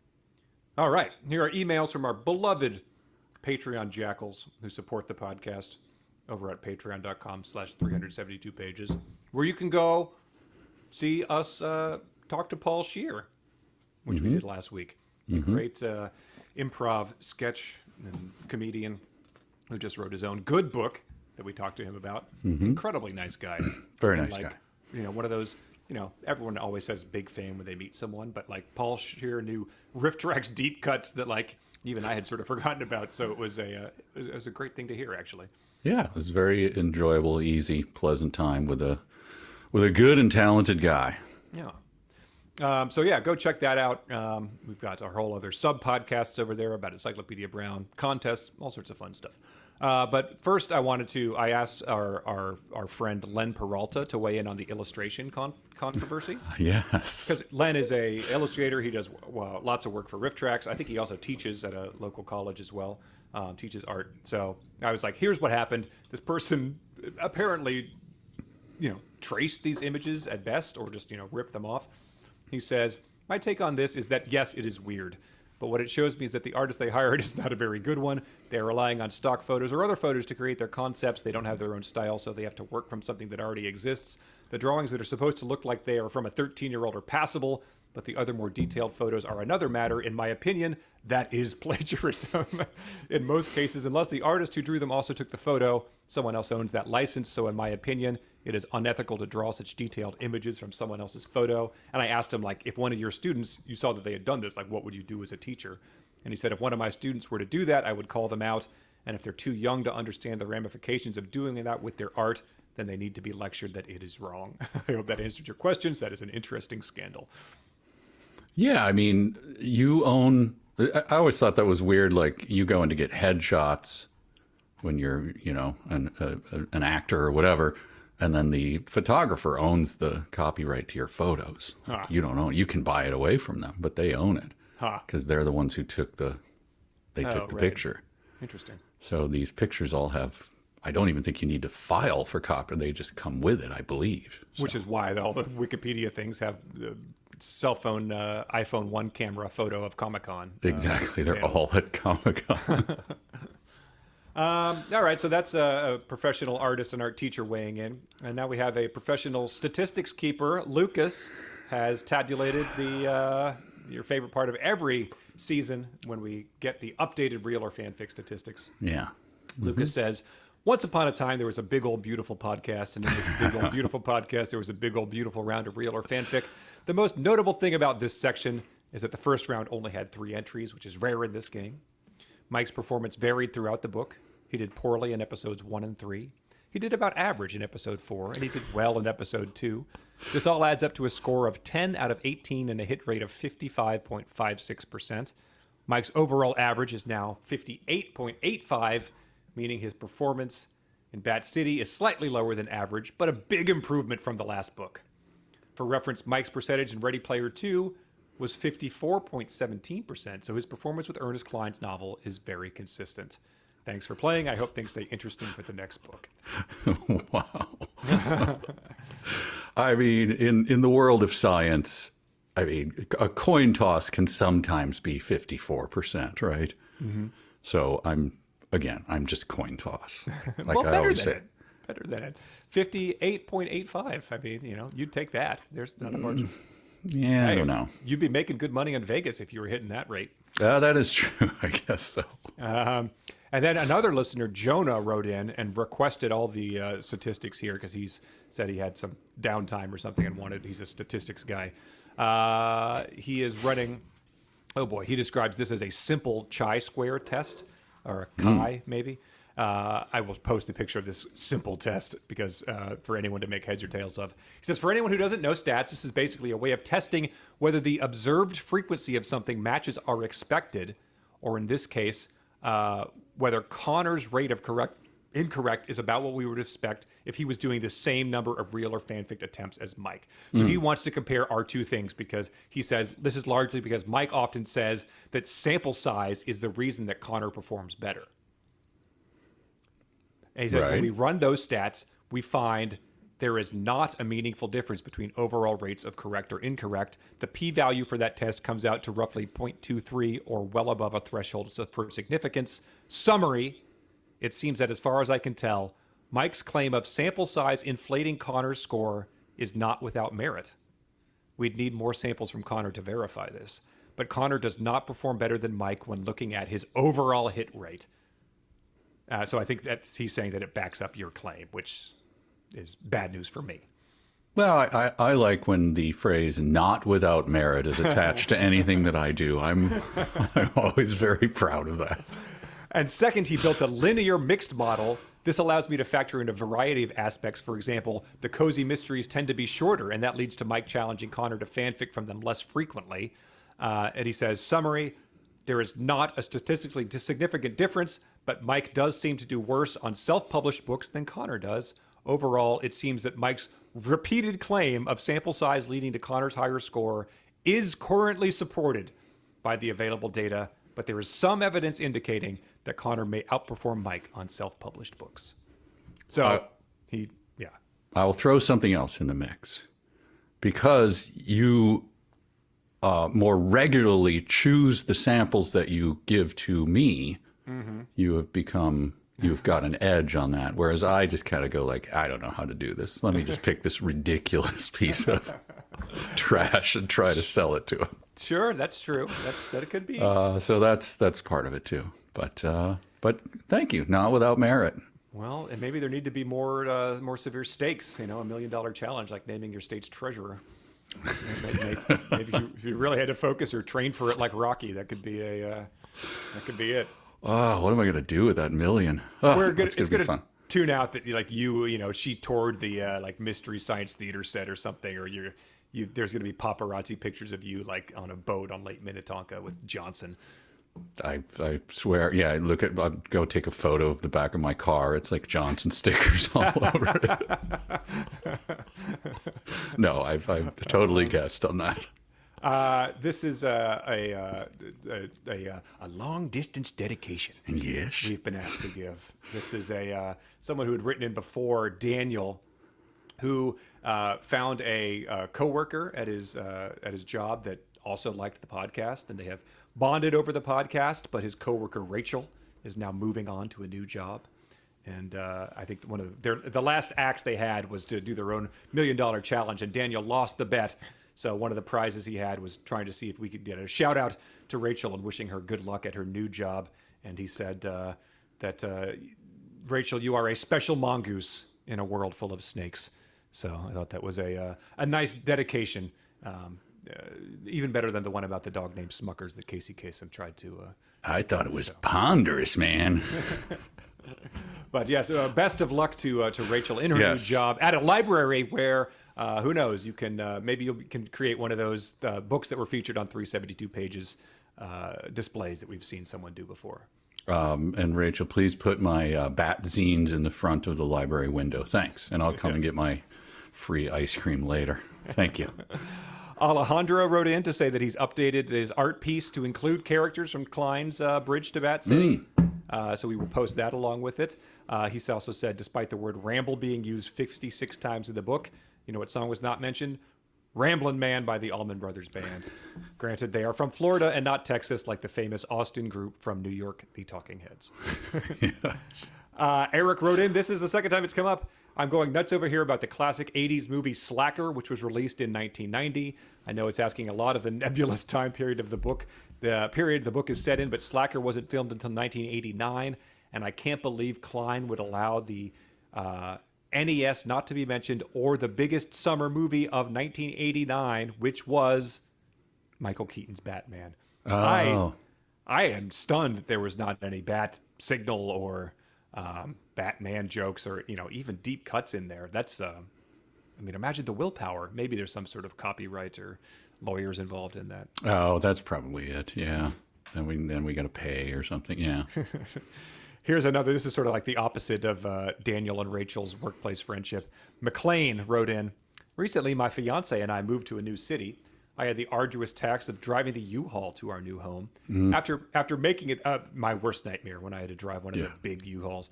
After making it there and getting it all unpacked, I returned to the U-Haul store nearby. When the employee turned on the engine to examine the mileage and gas, the Bluetooth automatically reconnected to my phone, which was playing the most recent episode of 372, instantly blaring the events of Bridge to Bat City to the entire parking lot. Imagine my stress as I fumbled with my phone to stop the podcast before too much was revealed. I wonder what the best moment in podcast history would have been to just start playing to the grizzled U-Haul store attendant. Dog breed naming, I don't know. And I thought I was out of the woods until a recent job interview I had. It was for a position in media. And I was asked by the interviewer what the last podcast I listened to was. My heart stopped. My palms grew sweaty. My pupils shrank. I tried to explain in as little detail as I could what 372 pages was without sounding like a lunatic. It's a book podcast where the hosts don't like the books they read. The interviewer thought I was talking about another podcast, Books That Could Kill. Instead of taking that way out, I went on to explain I was referring to a podcast called 372 Pages Will Never Get Back. I did not feel the need to elaborate or tell the interviewer about rigs, jackals, or anything of the sort. Anyway, I just found out today I did not get the job. So I think we are legally forced to say that we are not responsible for that, but our deepest sympathies for that. Should have just lied, man. Said you. Yes, I love it all. The whole podcast. I'm a huge fan. I'm like Opal. I love every podcast I listen to. We get more into the ghostwriting accusations here. It says, I just joined on Patreon. I wanted to write you something I found out about Ernest Cline's new book, Rabies Player One. I was looking up information on it and found the same summary from both Target and Barnes & Noble, where they used the phrase, Opal bonds with Unclew Roscoe over music. And it says, I know we can't blame Time for typos in his book descriptions on third-party websites, and it's confusing how this happened because other websites have the same book description without typos. Still, I find Unclew, as in clueless, Roscoe to be a good nickname for the character as Cline describes it. That's pretty incredible. That's amazing. Ethan wrote in to say, I was just listening to your most recent podcast, and I'm at the point where Richard Linklater casts Opal as the soda kid scene from Slacker. My wife and I had recently watched the movie. I was excited to see it, given it was Linklater, but meh, I'd give it a 5 out of 10. Nah. And he says, there is nobody in the scene who is even close to Opal's age. There is one girl, and he provided a screenshot of what she looks like. She has neither the same age nor appearance of Opal. Shocking, given Ernie prides himself in every minutia and makes it his character's strength in other work. So yeah, now we get into people who are weighing in on the ghostwriter thing, which we addressed in the last one. Okay. And we had a lot of people write in about this. We had Thomas, Brett, Bart, Lisa, and Elizabeth all had their own theories, so we can't go into all of those. But I think Bart did some good sleuthing. And any conclusions? Well, not really, but it's interesting. He says, the publishing house for Bridge to Bat City is Hachette Book Group, and Little Brown and Company is a division within Hachette. When you go to Hatchet's main website, you can find an author bio for Alice Scott, and it mentions she is a middle grade author, and her debut model is something called Saving the Serpent.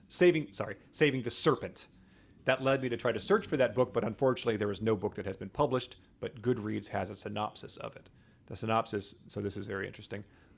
Lily Sullivan is a herpetologist, or at least she will be once she completes her goal of growing up and becoming the greatest snake researcher of all time, just like her dad was before he disappeared into the marsh.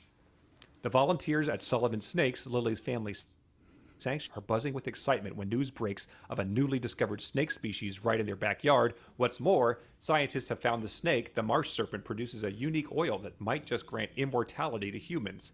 But in order to harness the immortality offered by the snakes, scientists must do the unthinkable: kill it. Lily and her friends at the sanctuary are desperate to save the snakes, but they aren't the only ones on a life or death mission. The richest man in America, Gene Atkins, will stop at nothing to harness the immortality of the marsh serpent, even if it means getting rid of Lily and her friends. Can Lily protect this new snake species and her friends, or will Gene and his crew of hired snake hunters get what they want, even at the expense of these innocent creatures? So that's, that's not, a World War II history or something. There's some very similar aspects to that book. There certainly are. And so he says, oddly, when you go to the Saving the Serpent's Goodreads page, there's only one ISBN for the book, which is for an audiobook version. The ISBN for the Saving the Serpent's audiobook is the exact same as the one for Bridge to Bat City. And he says, people are either pulling in the ISBN numbers, and maybe that's why it's something that is on Alice's things. But he says, why are the ISBNs the same in the first place? Could it be that this is all allegedly the publishing company was about to publish Saving the Serpent, but instead approached Alice Scott and proposed that her plot points be integrated into Ernest Cline's new book? After all, Alice Scott would probably view it as a more profitable scenario to partner up with a big name. It could be that someone at Hachette or Little Brown dropped the ball. They deleted the ISBNs of Saving the Serpent for the hardcover book and ebook, but forgot to change the ISBN for the audiobook. Saving the Serpent, based on the synopsis, even the title, has a plethora of similarities. Therefore, my theory, probably wrong, but oh well, is that he did write the majority of the book. As your episodes have highlighted, the terrible sentences in Bridge to Bad City are riddled with Clinisms. However, Alice Scott may have provided the skeleton for the story. I'll buy that. Right? Why not? Sometimes people would be like, the story is by this. You see that as a credit on things. Again, I don't know why you would need to do that as a Ernest Cline on your level, but it's certainly interesting. My son, who lives in Nashville, once worked with a guy who was a songwriter, but he was working somewhere else at a different. He's like, "You're a songwriter?" Yeah. And then one day he goes, "Hey, they bought a phrase of mine in this one song." And he's like, "So I'm out of here, man." He's like, "What?" It's like, "Yeah, they just paid me a ton of money." Wow. Then eventually my son heard the song. He's like, "That's garbage." It's like, "Yeah, I didn't write the song. I just wrote that one part of it."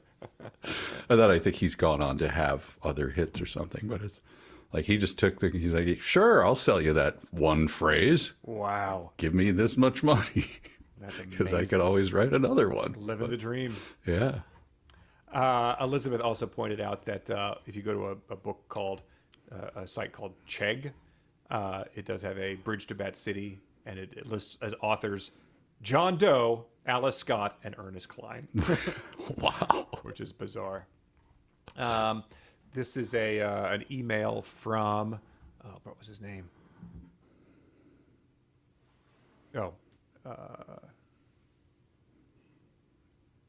Yes. I'm looking. God. Dead air. We had a lot of emails. I'm looking at statistics. In the meantime, I'm going to sing Willie Nelson's song, Blue Eyes. It'll move me to tears. Please don't. Okay, here's another one. This is the one I was looking for. From Jacob. He says, "Thank goodness I can put this book behind me. I have my doubts this book will end up in the canon of classic children's literature. Will any children's literature published these days make it? It's my job as a government documents librarian. I recently came across a pamphlet published by the Bureau of Education in 1927 recommending 40 books for young boys and girls to read before turning 16. Many of these titles have stood the test of time and demonstrate that publishers have lost faith in children's reading abilities in the intervening 97 years. And he attached the list to the email if people want to check those out and see how those books stand up. And yeah, they were like books that I was being told to read when I was, growing up too. So, right. Wow. I'm not sure if this is going to make that in 50 years, even though those lists are constantly evolving. Yeah. And this is a good one to end on. We have dumb sentences, but Nathan wrote in and said, I really wanted to give Ernest Cline his own special reference, so I present this sentence from an article on TheVerge.com from March of 2014. Finally, around 2005, nearly 7 years after Harry Knowles' review, actor Kevin Spacey contacted him saying he had heard about the script and wanted to produce Fanboys with the Weinstein Company. I think this leaves Cline in some great company. Wow. 3 for 3, baby. Jeffrey Epstein also weighing in. I want it too. All right, let's wrap this baby up with our final dumb sentences of Bridge to Bad City. These are dumb sentences submitted mostly by our beloved Patreon listeners. That, again, is at patreon.com/372pages. Be the first to find out what we're going to cover next. They all get to learn before anybody else. Here's Brian. They also own a company called Macerno Chemical that manufactures chemical pesticides, which farmers don't need if there are bats around. And he says, that makes about as much sense as saying farmers don't need fertilizers if pesticides are littering the soil with dead bugs. And he says, but let's just pretend it's true. Wouldn't Macerno find it ideal to roost the bats in the middle of a major urban center as far as possible from the farms? Harrison said, this is Macerno, he scowled down at Opal and Merlin and all the bat lovers in the crowd. And he asked if they had, a sign like at a weddings for like bat lovers on this side of the aisle, bat haters on that side, since it was close to 50-50. Yeah, it was. Mike submitted, Opal didn't have anything to worry about and said, Cline, nobody instantly diffuses any actual story tension the way you do. Janelle submitted, then it suddenly seemed like everyone was screaming at once. So that's two things right there, back to back. Amanda submitted, it turned out Opal needn't have worried because Merlin had been memorizing bat facts his entire life, and he'd come to this debate prepared with a whole slideshow. And she said, I really think this beautifully exemplifies the only form of knowledge Cline recognizes is memorizing facts. To hell with real understanding. This is one that was submitted by both of the kids reading along with us. Jay, 9 years old, Henry, 11, and Sean, presumably a grown adult. They submitted eating all the best tacos and all the best barbecue while we listen to all the best music being performed by all the best musicians from all over the world pretty much all the time. And I think Amanda submitted this final weigh-in from Jay. She asked for his final words, and he said, very bad book, do not recommend. He also has a theory that the reason why Roscoe is so bad at farming and why Opal thinks that the bats can talk to her and why they both generally seem disconnected with reality is that they both have rabies. And Amanda said, I'm not sure if that's consistent with the symptoms, but I like it as an explanation, so I'll go along with it. Jacob submitted, because, dear reader, as you may have guessed by now, I'm her and she's me. And she said he forgot his intended audience is made up of children, not morons. Asar submitted, y'all should come on down here sometime and pay us a visit. And they said it's closed. This sentence is unearned as Cline starting the book with once upon a time. Another Jay submitted, this is the Friday Night Lights one that we covered earlier. Elliot submitted, you just have to cross your fingers and hope it's someone really good. And it always is. And said, wait, if it's always someone really good, you really need to cross your fingers. Jackson submitted, she still hadn't been elected governor yet, but she was already the state treasurer, so everyone knew who she was. I think that someone else, it might have been Harrison, suggested the $1 Million Challenge on that one. That is why I did that. So I have you to blame for my sudden bankruptcy. Damn it. Joss and Jim submitted, I was just telling y'all this story in the third person to keep you in suspense about how things worked out for that weird little barrel-shaped girl I used to be. And one of them said, does Cline not know that you can create suspense in the first person? Because it's not like we thought she was in any sort of danger. This decision makes no sense. Yeah, third person does not increase the stakes any more than the first person would. Nope. Scott submitted, that's the exact same thing right there. Scott also submitted the question I just read. Colin submitted, Opal shouted up at the bats, instructing them to escape by fleeing back outside the same way they'd come in. He says, so telepathic link that they picked up on to find out where she was and who was playing Austin City Limits, but no telepathic link to tell them how to flee. And he said, also, no kidding, the only way we know how to escape, that's how we should flee. Thank you. Justin submitted, Well, what could be weirder than a big mess of a million beautiful music-loving bats living under a bridge downtown? And then said, somehow the next sentence wasn't about the bats eating a plague of locusts at a Red Hot Chili Peppers concert under the bridge. Anthony Kiedis features prominently in Point Break, which is our live show next July. Come and see it. Harris and Daniel both submitted. First, he went to the Humane Society, and because he was a famous environmentalist who had just appeared on Letterman earlier that week, he was able to persuade the mean old bat catchers to release the clothesline crew into his custody. And one of them said, "This is Pete Cline. A TV reference, dubious use of the word famous, and the terse, artless deflation of a tense situation." Hayden submitted, as the coach walked off the stage, he suddenly raised his right hand and made a fist, and for the moment Opal was worried he might sock someone, but instead he turned it toward the crowd to show everyone the 4 B's written across his knuckles. And then they said, "I don't think you need to be a Texas Longhorn fan to immediately recognize their famous hook 'em horns hand gesture. You know, the one where a crowd of people has to squint to read the tiny letters written on your knuckles." Amy submitted, "I still don't know what it was, where it came from, or why it gave me the ability to communicate with bats."